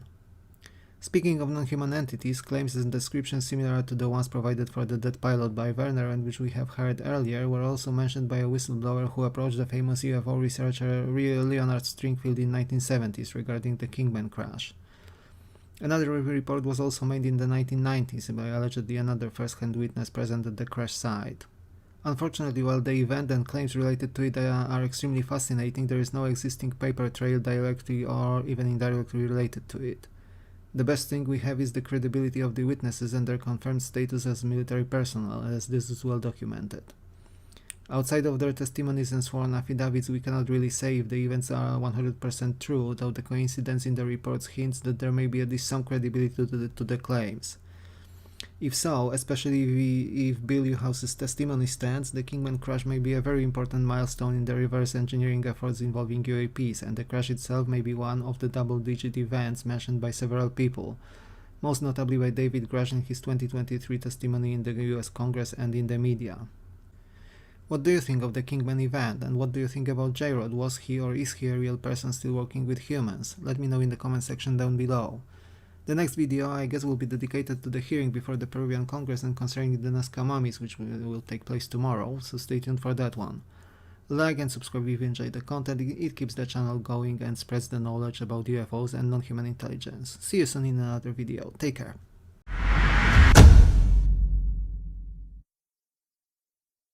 Hello everyone! While the drone situation is ongoing and sightings are reported all over the world, I thought it would be a good moment to take a small break from that and take a look at one of the classic cases of alleged UFO crash and retrieval operations. This time around we are going to discuss the famous incident which took place in 1965 near the town of Kecksburg in the state of Pennsylvania in the United States.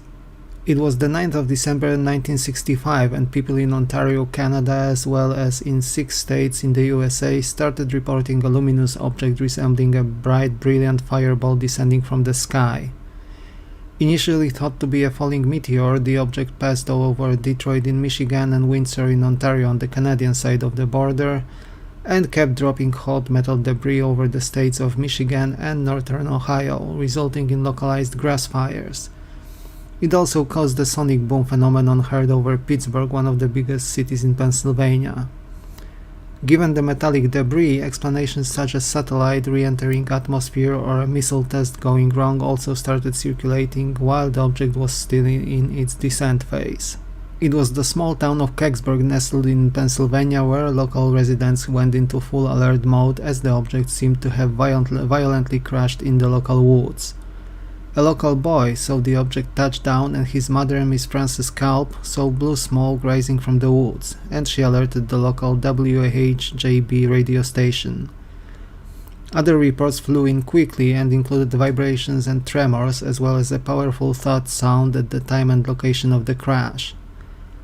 Local volunteer firefighters allegedly saw the object the size of the famous Volkswagen Beetle car and in the shape of an acorn at the crash site. They also claimed that the object had writings or glyphs around its circumference resembling ancient Egyptian hieroglyphic writing. A reporter from the WHJB station, John J. Murphy, arrived at the scene before the authorities in response to calls to the radio station from the alarmed locals. He took several photographs of the crashed object and talked with witnesses already present at the site. Soon enough, the military arrived at the scene and confiscated all but one film rolls the Murphy had on him. He allegedly did save one indeed, and managed to obtain a photo also seen by the office manager of the radio station later, Mabel Matza. According to her report, the photo was very dark, especially given that the crash happened already after dark, and it had mostly trees visible in the frame. It did depict a cone-like object, however. The photograph unfortunately disappeared in the midst of history. And with the military arriving at the site, in the presence of the US Army, the servicemen quickly took control over the situation and ordered civilian witnesses out, swearing them to secrecy, secured the crash site and removed the crashed object on a flatbed truck. They also allegedly searched the woods and, at least according to the official reports, have seen nothing there. The locals present at the site were sworn to secrecy, as we have already told. Meanwhile, the event was quickly sold to the public as a natural phenomenon. William P. Biddleman, an astronomer from the University of Michigan, suggested that the object was a mid-sized meteor, in line with the initial sightings of the object. Other explanations include Russian space probe Cosmos 96, intended for a Venus flyby which failed still within Earth's atmosphere and eventually crashed, or a GE Mark II re-entry vehicle launched from the Johnson Atoll in the Pacific Ocean 2 days prior by the US Air Force as a spy satellite, or another version of the spy satellite explanation, this time including an object dubbed KH-481027, launched from Vandenberg Air Force Base, the site currently under the control of the US Space Force. In 2005, NASA released a statement indicating that the debris collected from the crash site was the remnants of a Soviet satellite which re-entered the Earth's atmosphere. But this report was later challenged on the grounds that NASA could not have any documents confirming this, as those would have been lost by the time. The locals, however, kept on believing that an actual UFO crashed in the woods near the town. Moreover, the reports from the night of the crash routed the incident as a prominent example of a UFO crash and retrieval event in the wider public awareness. The Kecksburg event itself was the subject of one episode of the Unsolved Mysteries series run by the NBC TV station in 1990, further propelling the incident into popularity. The probe used to depict the acorn-shaped crashed object in the TV show was later brought over to Kecksburg, where it resides to this very day near the local fire station. As you can see in the screen, it sports a representation of the alleged glyphs observed by the firefighters back on the December night in 1965. And what do you think, dear viewers? Was the Kecksburg incident an actual UFO crash and retrieval operation in 1960s? Let me know in the comment section down below. As the holiday season approaches, I am most likely going to slow the pace down a little, and unless we are facing a new wave of drone or UAP sightings, the next video will be posted the next weekend. In the meantime, I hope everyone has a happy and enjoyable holiday time, stay safe, stay warm, keep looking up, and who knows, maybe we happen to see more than Santa traversing the skies this week. Take care and see you soon.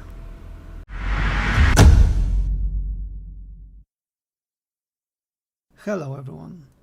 After some turbulent news in the UFO world recently, today we are returning to our review of classical cases from the past. This time we are going to talk about a case often referred to as the Canadian Roswell, the famous Shag Harbour incident.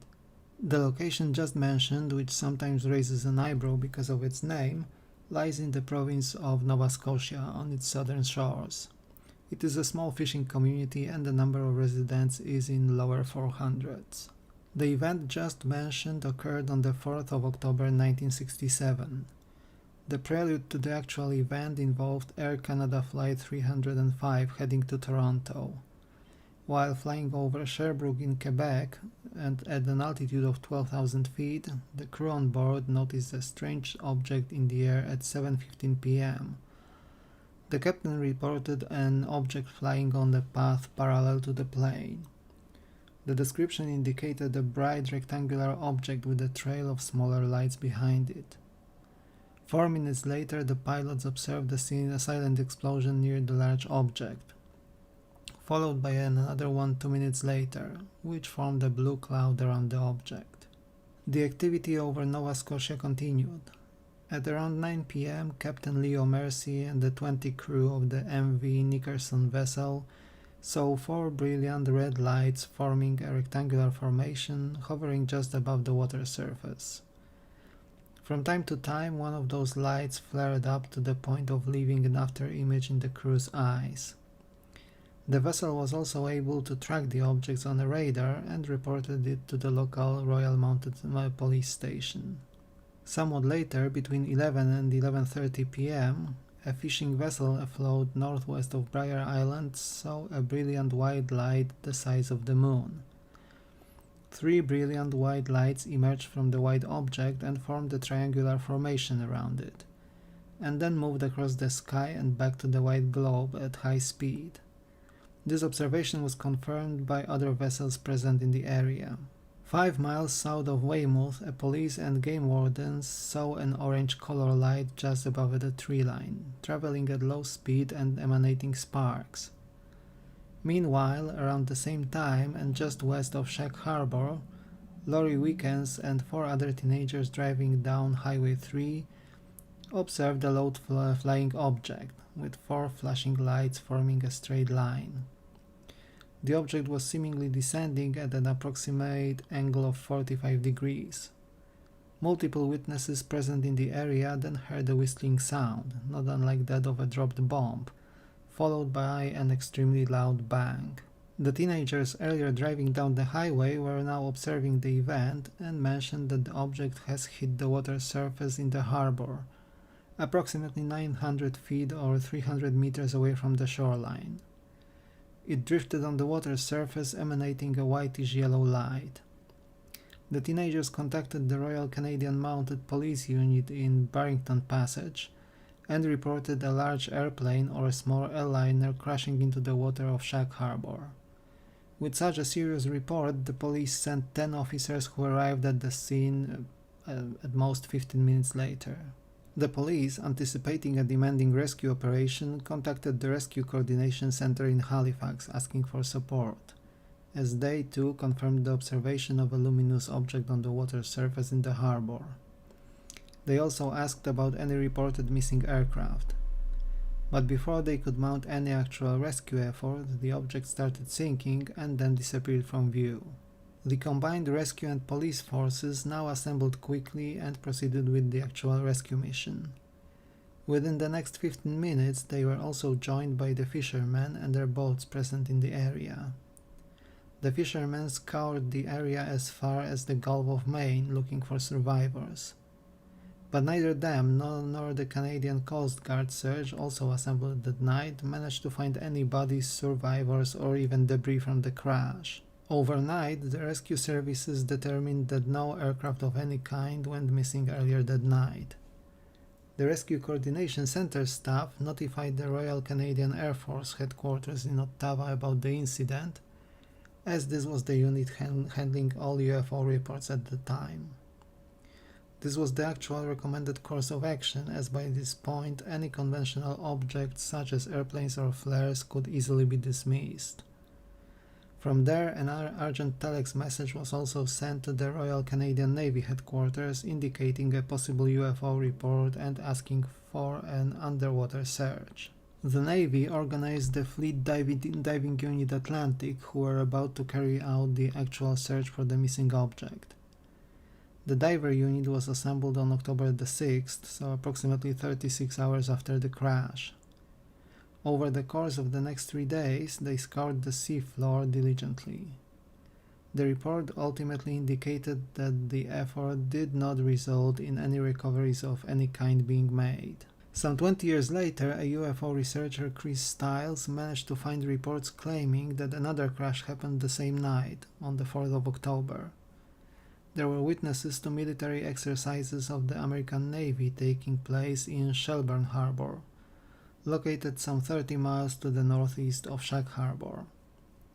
The research about the event carried out in 1990s led to a hypothesis that there were either 2 objects which crashed independently that night, which is the obvious conclusion here, but another hypothesis states that the object at Shag Harbour indeed crashed and gradually sank, and then traveled the distance between the two harbors underwater, and eventually emerged at Shelburne only to crash and submerge again.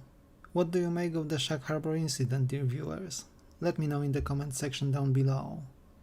In this case, we have enough witnesses and reports to call it a mass sighting.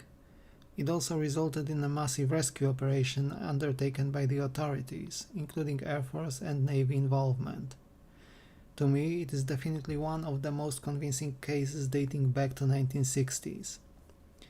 It also resulted in the Shag Harbour UFO Museum located in the fishing community where the incident took place. That is all for today, but we are still on the lookout for more upcoming UFO related news and events from the past. Thank you for watching today, like and subscribe if you enjoyed the content, and I will see you soon in another video. Take care.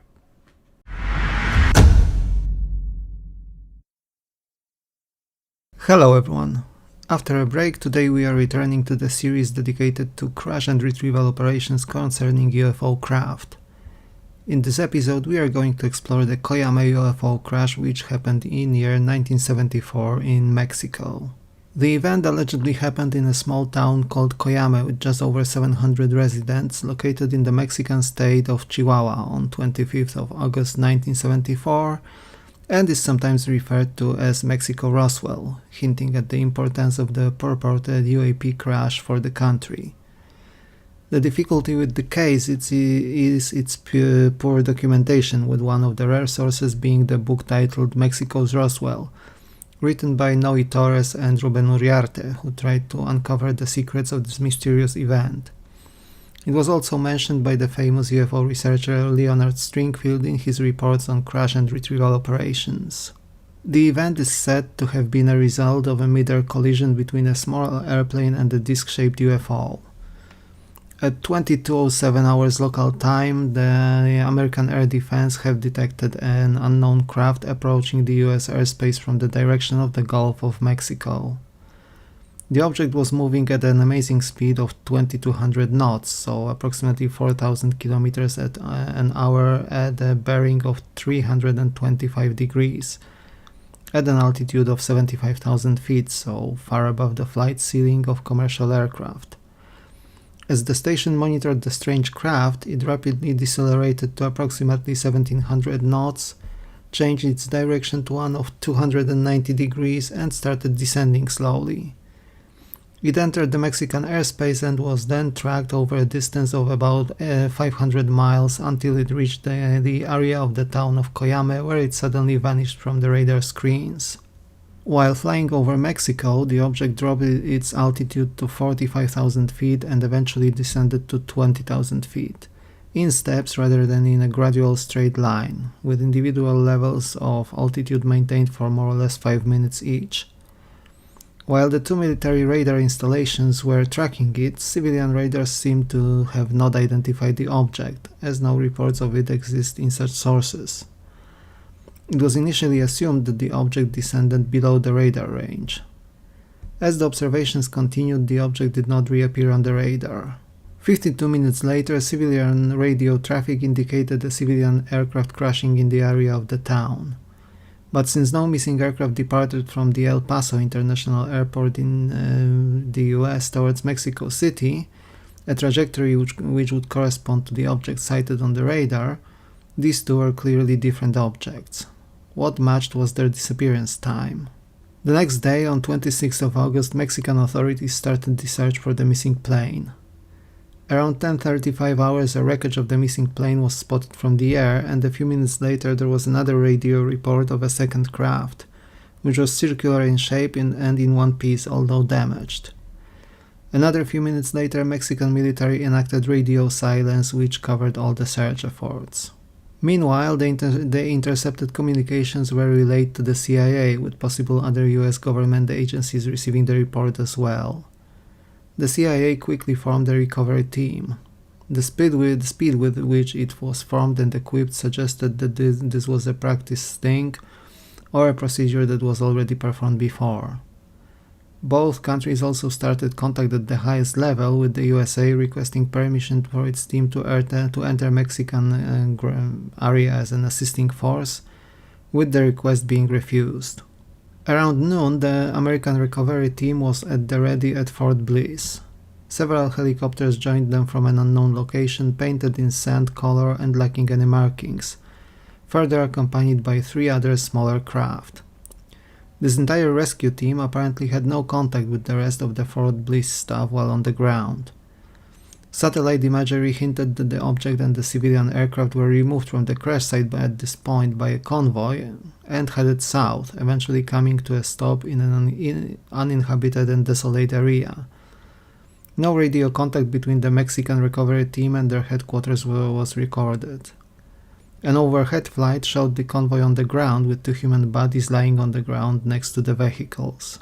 This prompted the decision for the US recovery team to head south, but they still had to wait for extra equipment and 2 more people, eventually departing at 14:38 hours. After entering the Mexican airspace, the team arrived at the convoy site at 16:53 hours. It turned out that all the convoy personnel were dead, most inside the vehicles. The US team went down to the ground and went to action, dressed in biohazard suits and refixed the object to a Sea Stallion aircraft, which then departed at 17:14 hours and headed towards the US territory. The crew on the ground gathered the dead Mexican soldiers, their vehicles, and the crashed civilian aircraft remains and disposed of everything using high-power explosives. At 17:46 hours, this ground team also departed from the site. The 2 parts of the recovery team reconvened at an entry point to the US airspace and went on to Davis Mountains, where they waited until 2:25 a.m. the next morning, when they resumed the flight and met a small convoy along the road between Van Horn and Kent, where the disc craft was transferred onto a sizable truck, joined by a part of the recovery team. The helicopters returned to their respective bases for decontamination, while the convoy allegedly traveled all the way to Atlanta in Georgia, using side roads and avoiding inhabited areas. This is where the more definite report ends and speculation begins. The disk object could have been transferred to the infamous Wright-Patterson Air Force Base in Ohio. Another mentioned has been transferred to a different military base. The best available description of the craft says it was a disc, 16 feet or just over 5 meters wide in diameter, similarly convex at the top and at the bottom, without visible points of entry or windows. The craft was 5 feet or 1.5 meters tall, it had no visible lights or means of propulsion, was metallic grey in color and had no markings. There were 2 impact dents left in the outer surface of the object, but neither of the dents penetrated into the craft's interior. This damage would have been caused by an impact at nearly 2,000 miles an hour, which was in agreement with the complete destruction of the civilian craft found at the site. The object was deemed to have weighed around 1,500 pounds, so 680 kilograms, judging by the effect on the helicopter transporting it. No bodies from the civilian aircraft were found, and it remained unknown what killed the Mexican team on the ground as well, with the assumption being an unknown biological or radiation factor. A document called the Deneb Report, circulating in early 1990s on the back then internet, and which was sent to some of the key UFO researchers at the time, is the main source for the event, and it could be either a deliberate leak from someone who was an insider or a deliberate hoax. However, it does remain the main source regarding the incident and was allegedly compiled from the accounts of 2 eyewitnesses to the event, illegally copied documents and documentation which was partially destroyed, with the compilation being prepared at some point in 1978. While the case itself is relatively unknown, the Deneb report describing it seems to be logical and in line with the overall UFO knowledge circulating around.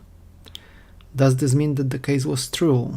If it was a hoax, it was a very neatly done one, prepared using the proper military vocabulary, and even Leonard Stringfield himself considered the case quite viable. On the other hand, it is definitely not beyond the realm of possibility that the report was artificially created without an actual event behind it. I should make a curious mention here. On 16th of March 2024, Jesus Alberto, a Mexican official responsible for possible disclosure effort for the country, posted a tweet indicating that he is in possession of a video regarding the retrieval of an off-world craft by the US military from Coyame. However, he removed this post from public eye soon afterwards, and we have not heard from Mr. Alberto or seen the video since then. What do you think of the Coyame case, dear viewers? Let me know in the comment section down below. The next video will very likely be dedicated to the upcoming UFO documentary titled The Age of Disclosure, as the next weekend is going to see its premiere, with the movie itself apparently becoming available for the wider public on the 14th of March. I will keep you updated about it.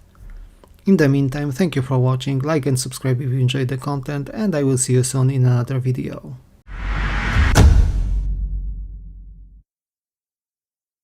Hello everyone. In view of the recent flood of UAP related news, today's video is going to be a little shorter. We are going back to year 1974 and an event which is sometimes dubbed the Roswell incident or the Berwyn Mountain UFO event. On the evening of 23rd of January 1974, people across the Midlands region in the UK observed strange lights passing through the night sky, heading westwards. Most people assumed these are meteors. When the object or objects reached Wales, the situation quickly changed. Local residents of the village of Llandudno in the north of the country saw a bright object followed by a luminous tail. One witness also mentioned a blue blinking light. The object was seen hovering motionless for several minutes, during which time it alternated its brightness. As it seemed to take off again, soon enough there was a tremor felt across the houses in the village, accompanied by a sound of a powerful explosion. The tremors were strong enough to be felt in a 60-mile radius. The object seen by the villagers seemingly crashed into the slope of the Cader-Bronwen or Berwyn Mountain east of the village. The locals were confused and some thought about visiting the crash site, but the mountainous slope were extremely treacherous on a cold January night. Nevertheless, people saw police and the mountain rescue team from the Royal Air Force Base in Anglesey arriving almost immediately, with the area of the crash site cordoned off. When people eventually ventured out the next morning, they saw no sign of a crash present where it should be. With one exception, a local nurse with her daughters were climbing up the slope, and this is where she allegedly saw an intact, large, circular object sitting on the ground, with the object emitting an orange glow.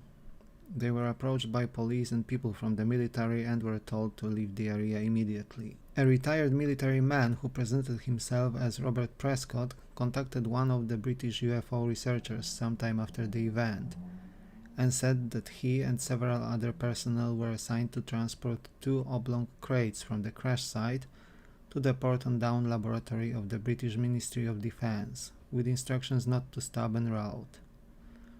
Upon opening the crates, the military personnel allegedly saw 2 dead humanoids, about 5 to 6 feet tall, with very skinny bodies.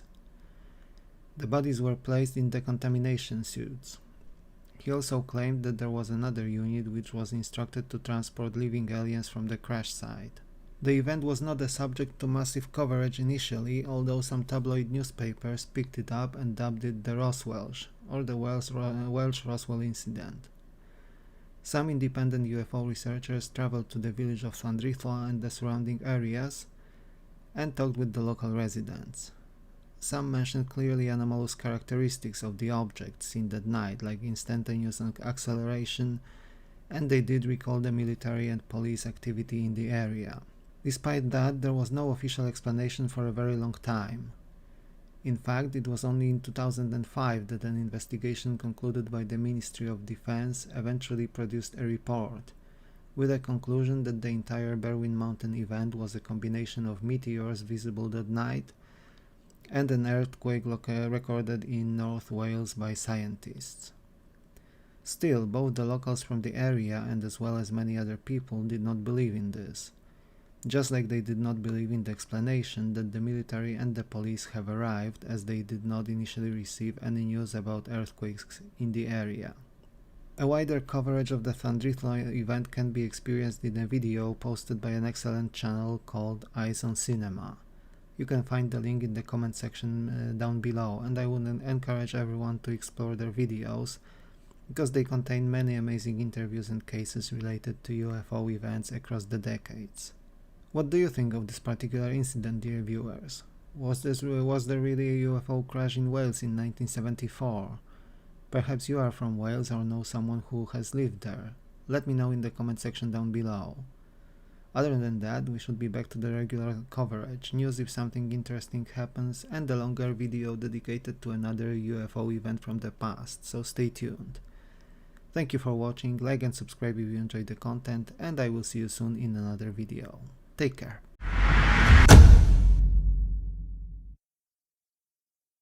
Hello everyone. Today we are going to discuss one of the most famous cases of UFO encounters in history, which includes a crash of a craft, its recovery, and alleged meetings and capture of at least one living non-human being. The event we are discovering today is sometimes called the Roswell of Brazil. It took place in the year 1996 in the city called Varginha in the Minas Gerais state.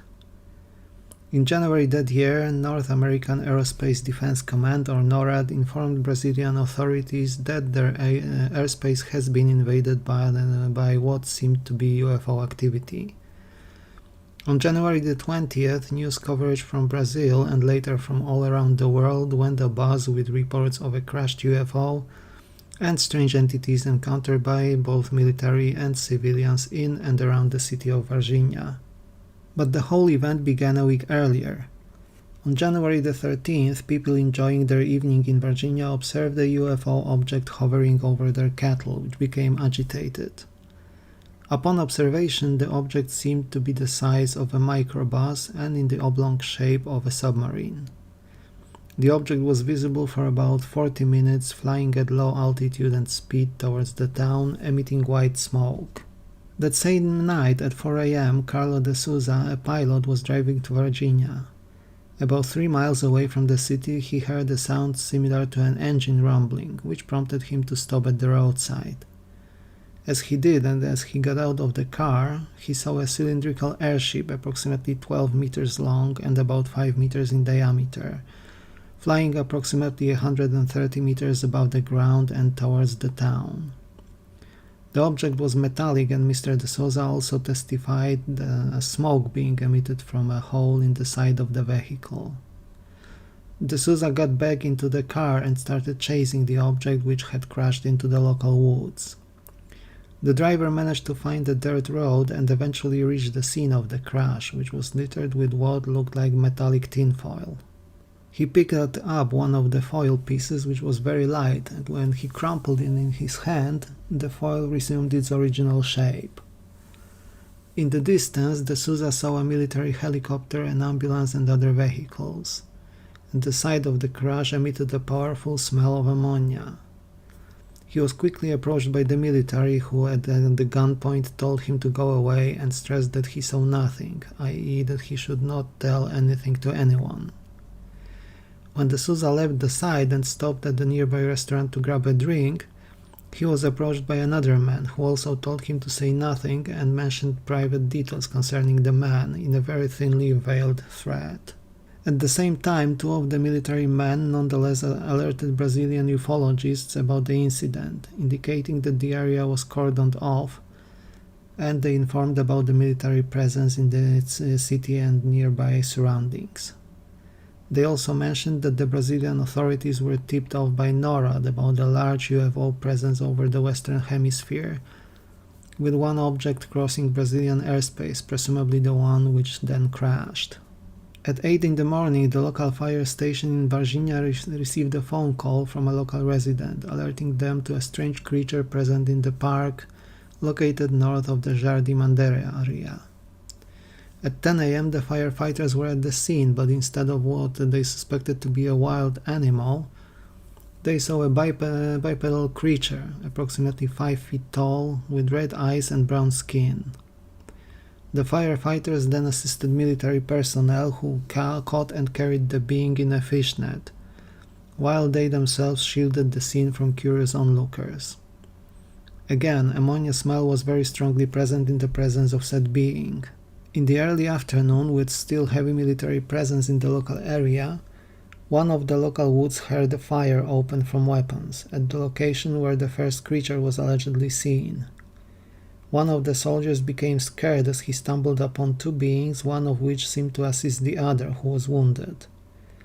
Those creatures looked different than the one originally sighted and had hair, according to the report. The soldiers opened fire, reportedly killing one of the creatures, and both the creatures were then transported away in body bags. As one of the bags was moving, it indicated that one of the aliens survived the encounter. Around 3:30 in the afternoon, sisters Da Silva, aged 16 and 14, together with their friend Javier, aged 22, were crossing through an empty property in one of the neighborhoods in Varginha. There they allegedly encountered a thin, hairless and dark-skinned creature with dark veins visible in its skin. The creature had very large two-toed feet, 2 arms with 3 fingers each, and its big head had bony protrusions. It also had red eyes. As they noticed the creature moving, the girls ran away and alerted their families. When they returned to the location, the creature was gone, and all that remained was the stench of ammonia and hydrogen sulfide, as well as strange footprints. They also remembered that the creature was scared and seemed to suffer from heat. Meanwhile, a hailstorm stopped the search effort by the military. Around 6 p.m., the searching teams went back into the woods, where 2 officers captured the 4th creature, taking it into their car with bare hands. As they arrived at the local clinic, the medics turned them away, but they were admitted to the local hospital, where examinations were allegedly performed on the creature. Later that night, one of the soldiers who captured the creature fell ill. During the night, the captured creatures were transferred between 2 hospitals in Varginha, while the city was still under heavy military and police presence. The beings were possibly transferred to a hospital in Belo Horizonte, where one of them died. The next day, on January 22nd, the bodies were transferred from the hospital to a military base called ESA in Tres Corações. From there, the creatures were moved to the University of Campinas in São Paulo on the 23rd. The bodies were compartmentalized, so separated and moved, one to an underground laboratory and other to different laboratories at the site. The regular staff were barred entry to some of the premises, and the entire campus was under military administration. On the 25th, the US military arrived at the Campinas University, followed by NASA personnel a day later. But now, let's return to the story of the military policeman we mentioned earlier who fell ill, Mr. Marco Eli Cereze. On February the 6th, he started exhibiting symptoms similar to an infection, and by that time he had developed a small abscess, allegedly caused by Staphylococcus bacteria. As his condition deteriorated, he was admitted to a hospital on the 12th of February with intense pain in his lower back as well as fever. 3 days later, he woke up with developing cyanosis and intense urinary septicemia, which ultimately proved to be fatal the same day around noon. Despite the infection, the doctors concluded that the cause of death was unclear. Interestingly enough, they wanted to cremate the body before the family could make any decisions in that regard, and the family later complained that they had received an incomplete death certificate, a certificate from the autopsy of the body. One more subjective and anecdotal aspect of this event was a testimony from one of the doctors working at the hospital where the creatures were transferred to. Said doctor tried to treat the sole non-human survivor of the event, unfortunately to no avail, as the creature's condition deteriorated quickly and it passed away. But before it did, it allegedly made telepathic contact and communication with the doctor. The alien being was grateful for help, but also pointed out that it will be fruitless as it is too late. It also mentioned that it feels sorry for humans because we are unaware of what we really are and what potential we hold, whatever this cryptic message could mean. The story of Varginha has been the study of extensive research by ufologists from both Brazil and all around the world. Even John Mage, the famous Harvard psychologist who also studied the 1994 mass sighting in Zimbabwe, was involved in the research. The Varginha case remains one of the most notable cases of non-human and human contact in history. It involves a plethora of witnesses, many of them still alive and telling their stories to this day. The city had heavy military and police presence which could not simply be explained by any mundane event of any kind. The testimonies of witnesses largely coincide, which is a strong hint towards the veracity of the case, given that people acted often under intense stress that day. And what do you think, dear viewers? Let me know in the comment section down below. That is all for today, finally a longer video about an interesting case and a part of major UFO lore. Stay tuned as we are going to cover more such cases from the modern times. Thank you for watching, like and subscribe if you enjoyed the content, and I will see you soon in another video. Take care!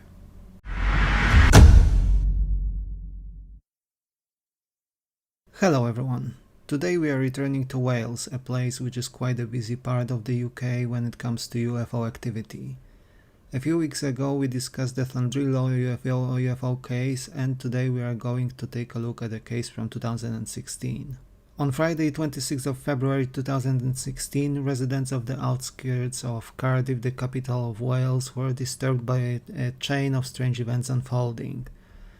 Approximately at 2 AM, residents of Llandudno started noticing a quickly increasing presence of military helicopters in the area. At least one of those allegedly landed on the public ground in the local area. These concerns were further amplified by the sightings of ground vehicles owned by the military. Not surprisingly, the local residents took it to the social media and alerted the local police. At least one resident spotted the helicopter to be a Chinook, a military machine flying low enough to have a rumble felt throughout their house. 6 miles away from Llandudno there lies a normally cozy and quiet village of Pentyrch.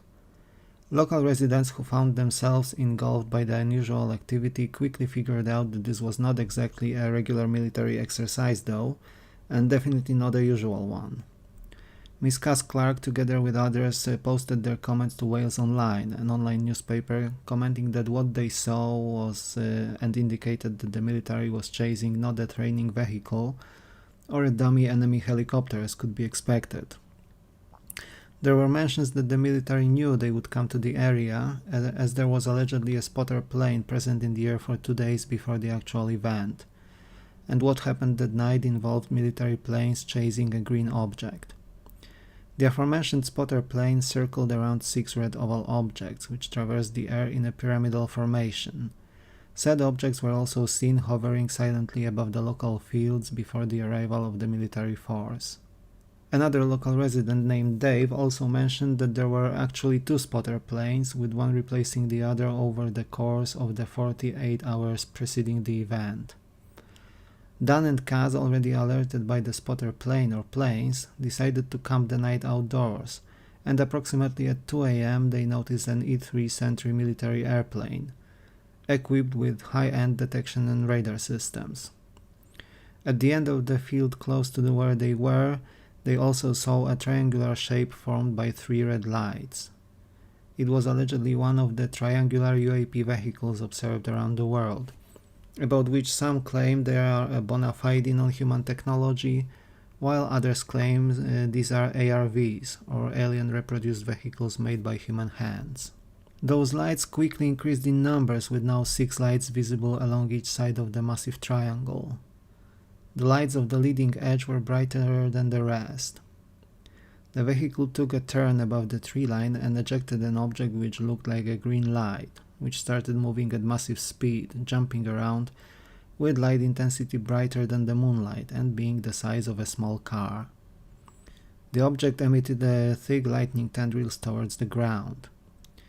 More orb-like ejecta followed, approximately 20 in number, forming a long line increasing in brightness the closer to the ground they were. The spotters noticed 2 American airplanes joining the fray. Those were big C-130 vessels. That prompted the pyramidal or triangular craft to turn invisible or vanish, with only the orb-like objects remaining visible. The military planes circled around them. The green orb flashed 3 strobe-like light pulses towards the planes, in what seemed to be like a decoy maneuver. eventually moving towards Llantrisant, as if trying to lure the military planes away from what we could possibly call the mothership at this point. As this happened, the location saw the arrival of two red barrel-shaped objects with what seemed to be a TV-wide noise-like effect, a three-dimensional feature visible inside those objects. Moreover, one of those objects then also changed its color from red to green mid-air, and they eventually flew off into the distance. The observers followed into the field and saw more of the barrel-shaped objects. The C-3 planes were trailing the mysterious objects. Soon enough, 3 Apache helicopters flew in at a very low altitude, apparently in the direction of the green orb seen before. As Cass Clark went home from their observation in the field, she heard an enormous explosion sound coming from the direction where the green orb flew just a minute before. The explosion was loud enough to wake up the entire local area and car alarms to go off. It was further supported by a seismic anomaly recorded 45 miles away by a geological station at 4:20 am. The same explosion was also heard in Llantrisant, where it shook the Royal Glamorgan Hospital building. On the public land located at the outskirts of the town, there was a heavy military presence on the ground. Locals reported not one but 2 explosions, one happening mid-air and another caused by an impact in the local forest called the Smilog Woods. There is a video recording existing and it presents damaged trees in that forest with burn marks on the surrounding trees. The recording was made by none other than Cass Clark, who went to the area and whose hair turned white at the location. She also observed and recorded spongy, unusual snow falling at the crash site.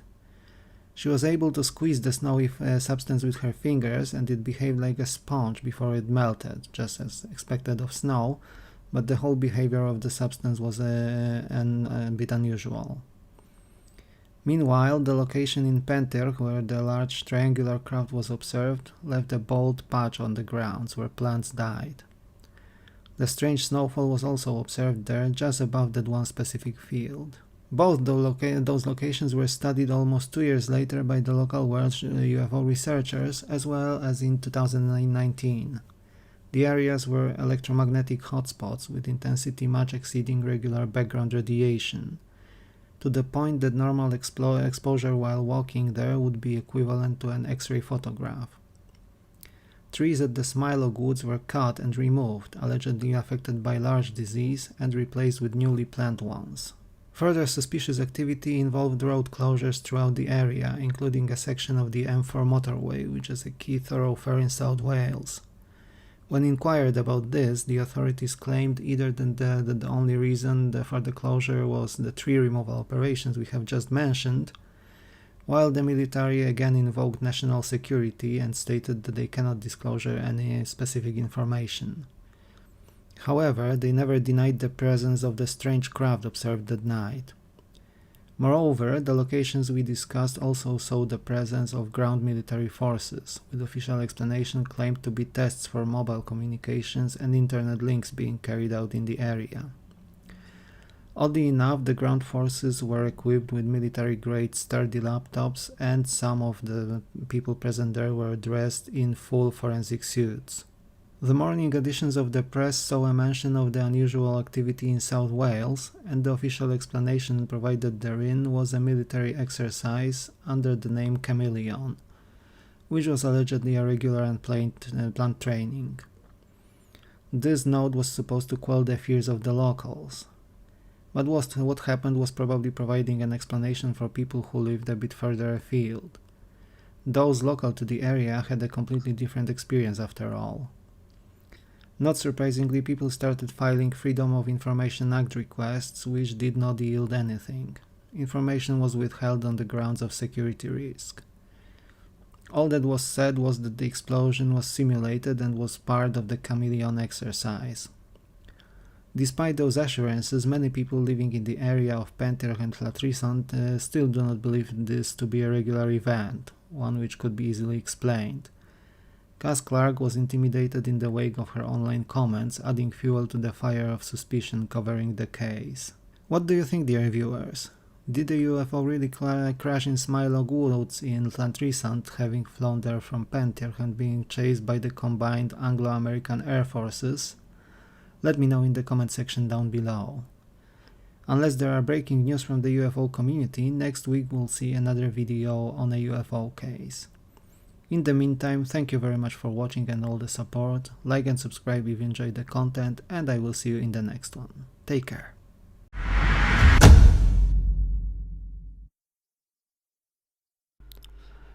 Hello everyone, today we return to reviewing cases of UFO sightings, alleged crashes and retrieval operations, and we are going to visit the warm and beautiful country of Brazil, with what is one of the cases which is shrouded in mystery and is considered to be the most interesting and potentially most probable ones involving actual otherworldly craft.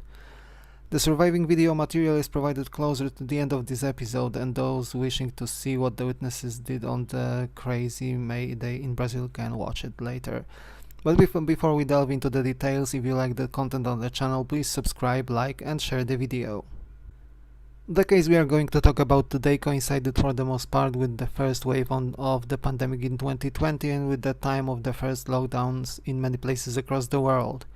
The place where the event took place was the city of Mage, located in the state of Rio de Janeiro. The city of Mage and its surrounding areas are the home to over 200,000 people and provide a nice and quiet contrast to the nearby metropolis of Rio. It was here where May 2020, the time of lockdowns and horrifying medical reports, saw something quite otherworldly.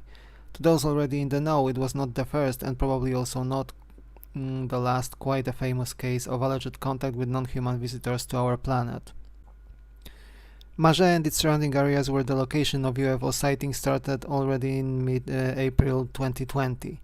Local residents saw strange lights hovering around the city, floating around and generally displaying their presence at night, with some objects even captured on video during the day. The sighting is intensified in May. Between the 12th and the 14th of May, the intensity and number of those sightings largely increased, and this is where the crazy part actually began. The claims of what actually happened in Mage are murky and sometimes contradictory, but they do seem to share one common element: an alleged crash of an otherworldly vehicle in the local area. According to the witnesses, they saw a craft being attacked by ground, anti-aircraft artillery and possibly hit, after which the object kept moving erratically and heading towards the ground at an unnatural angle, one which could not be maintained by any human aircraft without immediately plummeting down to its demise, with this video presenting the alleged flight of the vehicle.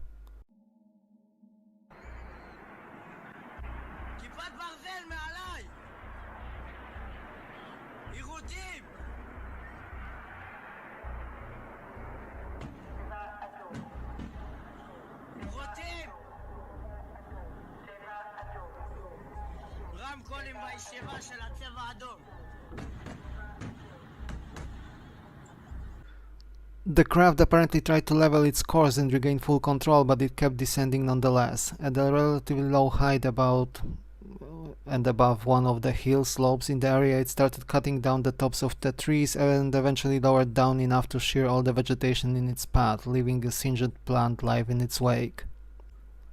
It briefly managed to gain altitude and bounced off what seemed the end of its course, unfortunately not for long. Soon afterwards, a local resident noted a loud explosion-like bang, followed by a pillar of smoke rising from the nearby partially forest-covered area. What followed was immediate and extremely heavy police and military presence around the town, with the location of the incident virtually cordoned off from the public. Some people claimed that a few hours later American military forces also appeared in the area, raising suspicion and hinting that something extremely unusual has indeed happened. Wild report appeared everywhere within minutes, from the word of mouth to the internet, as the local residents hurriedly tried to make sense of what was going on. Some rushed towards the site of the crash, wanting to take photos, record videos, or at least figure out the mystery, some others likely with the intention to provide help and assistance as well, especially with their knowledge of the area. Everyone was barred entry by the armed forces present locally, though. The events partially unfolded over a local military factory run by the military manufacturer under the name of Imbel. Some claim this site was the reason why the strange objects there were seen in the area to begin with. Others mentioned one fatality recorded at the factory site. Whether caused by the crash or by some other reasons remains unclear to this day. This tragic accident was confirmed by the sister of the victim on Facebook, so whatever transpired at the factory site has indeed cost a human life. As the extraordinary event unfolded, social media of all kinds exploded with reports, photos and videos from the area of Mage. And this is where the heaviest layer of the entire mystery lies. What many people recall, both from Brazil and others located worldwide, was apparent and stark censorship. Videos were taken down from the internet in real time and disappeared without a trace and explanation, and the same applied to photos as well. Confused people from Mage asked questions on Reddit, including subreddits dedicated to UFOs, with entire threads, posts and comments taken down with equal speed. The users quickly figured out that some keywords were filtered and prevented posts and comments from appearing on such subreddits, most notably those including the word Brazil itself, as the confusion continued. Locally, the police supposedly confiscated phones of those present near the site and deleted all digital traces and records of the entire situation. Rumors floated about, the most prominent of those being ones hinting that the military successfully managed to shoot down a UFO over the Brazilian skies. One hint indicated that the object over Mage was taken down using an energy beam type of weaponry. Other rumors hinted that there were bodies found at the site of the crash, bodies of non-human pilots, which later included a report of a survivor of the crash being taken away to some unknown location by the military. There were also mentions of extremely big black helicopters likely piloted by the US Air Force, which have likely carried away the retrieved crash material from the site. Some of the explosions seen in the area were claimed as an attempt at clearing the evidence. Some people have mentioned the presence of military men from the USA in full combat gear and wearing heavy black armor ready for field action. According to some of the theories, the explosion heard near or at the crash site was an attempt by the military on the ground to gain access into the downed craft. 3 alien beings were present in the ship, according to some reports, with one shot there on the spot by the military and 2 others escaping into the forest, with both the Brazilian and the US military traversing the forest for a fairly long time afterwards, allegedly in the search of the non-human beings. The strange case drew the attention of a prominent and well-known UFO researcher Linda Moulton Howe, who received information from a contact of hers and in turn contacted a Brazilian translator named Lisa Big, who kindly provided translation of the apparent hacked military communications intercepted from a helicopter circling around the crash site. Here we can listen to the transcript. 7:06. Start of communication by radio between the military teams, base 1, 2, 3, and 4. Radio noise. Number 4 confirms arrival at the station. Alcântara, base, confirms the damage of the object with an American shot. What do you understand American shot means, Lisa? No. You do not understand. No, I don't. Go ahead with Okay, the rest of the translation that you have in English from Portuguese.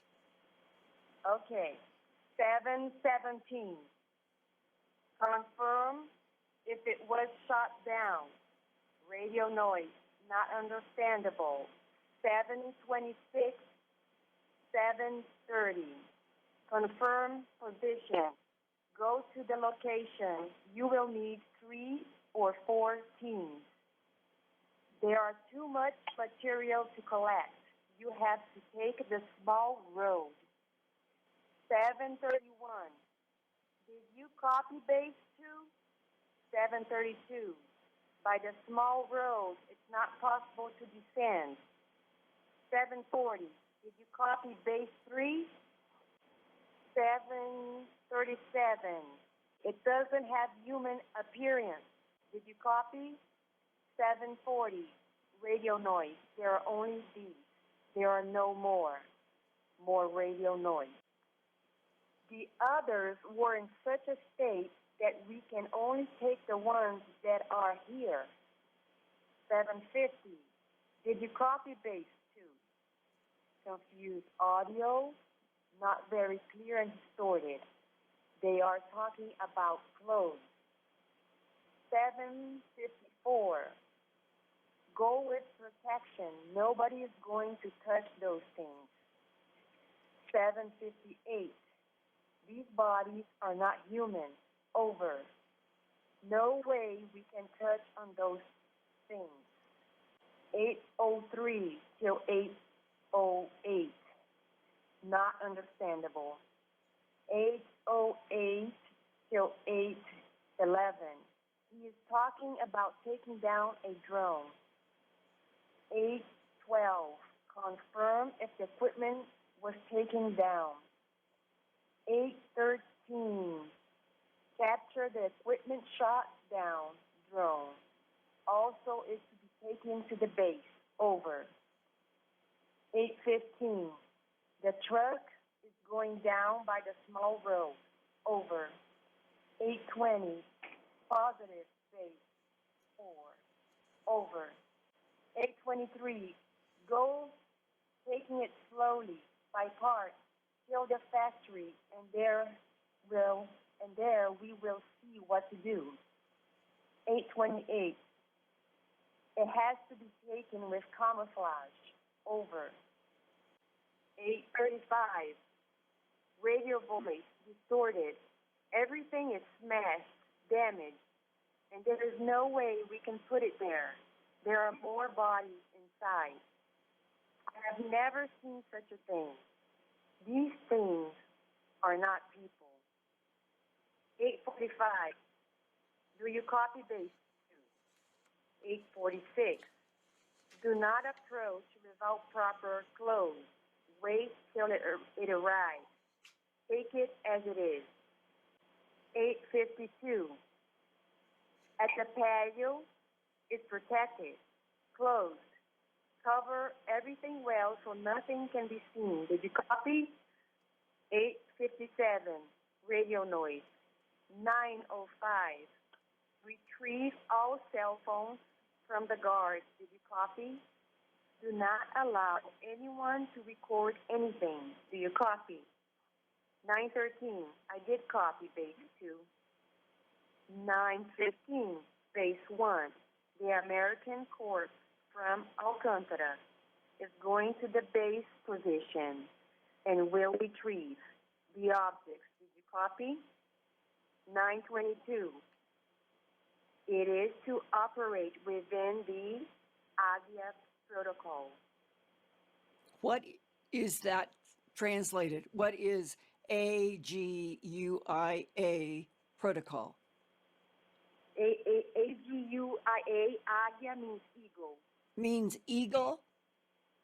Uh-huh. So this is saying, this last line, that all of this is to operate within the Eagle protocol.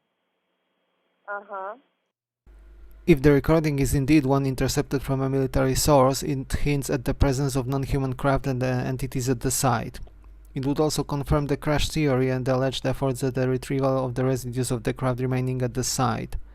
Some unconfirmed reports of local witnesses indicated that the beings shot down at Mage were similar to the ones already observed over 2 decades prior, also in Brazil, in the famous case of Varginha from 1996, looking a bit similar to the stereotypical grey aliens, except being taller, more muscular, and with a reddish or brown hue to their skin. The alleged Eagle protocol is rumored in the UFO circles to be one of, or the program, dedicated to the retrieval of downed or landed UAPs. Some short time afterwards, when it seemed that the proverbial dust has settled, another UAP was seen in the area over Mage.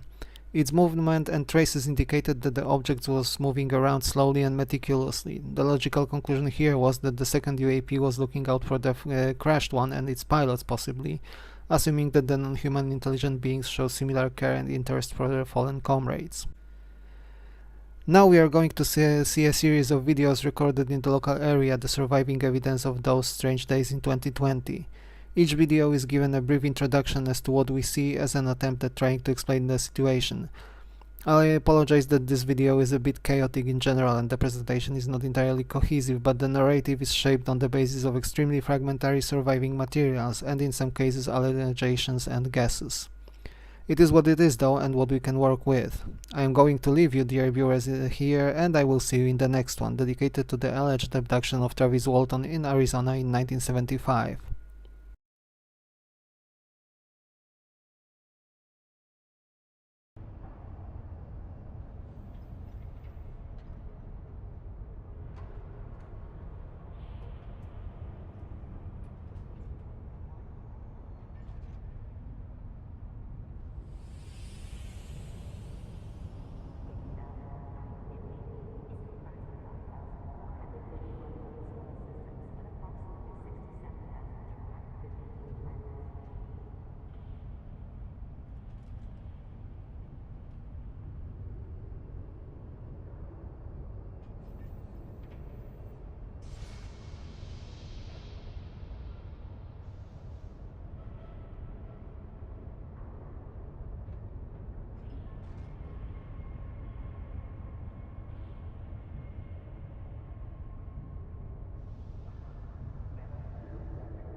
Mano, que é aquilo ali no céu, velho? Fala pra mim.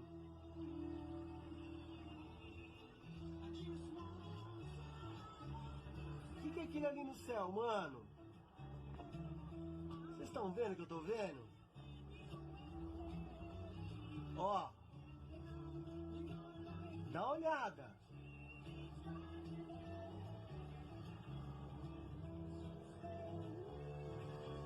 Mano do céu, fala sério.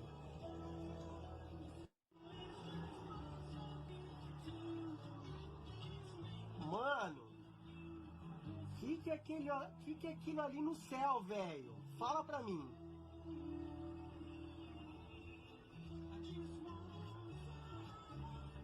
Que é aquilo ali no céu, mano? Vocês estão vendo o que eu tô vendo? Ó, dá uma olhada.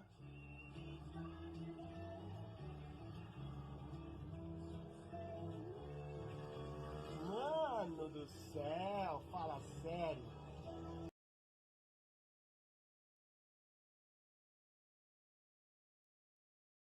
Intrigantes, vamos a ver. Subimos un poco.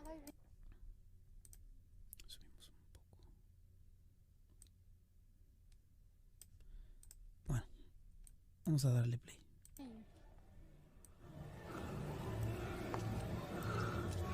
Vem, bonita, vem. Vem pra mim, ó. Cadê? Denis, foca legal. Vem pra mim, gatona. Caraca, muito maneiro. Caraca. Tá gravando, né? Isso é uma nave mesmo. Caramba. É isso aí. Cara, que coisa linda. Não dá mais um não, Nana, aqui? Não, Ela não foca mais do que isso, né? não. Cara, olha as luzes em volta, olha. Tá vendo? Parece que são luzinhas da janela. Será que se pôr a foto, ela foca melhor? Não sei, Denis. Vai batendo foto aí com o dedo. Parece que é fogo, cara, também, ó. Bate aí, Denis, com o dedo aí, em cima. Tô Tu tirando. já vai sair nas fotos.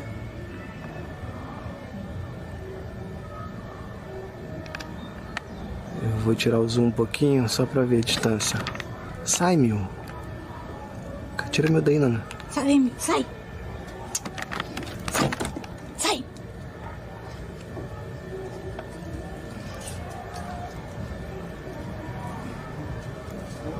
Porra, cara, ela não podia dar um grau assim, sumir do nada? É o que, Edson?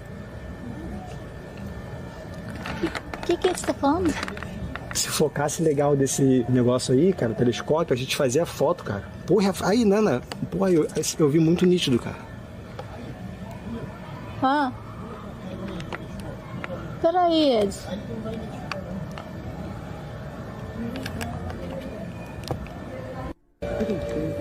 Intrigantes, vamos a ver.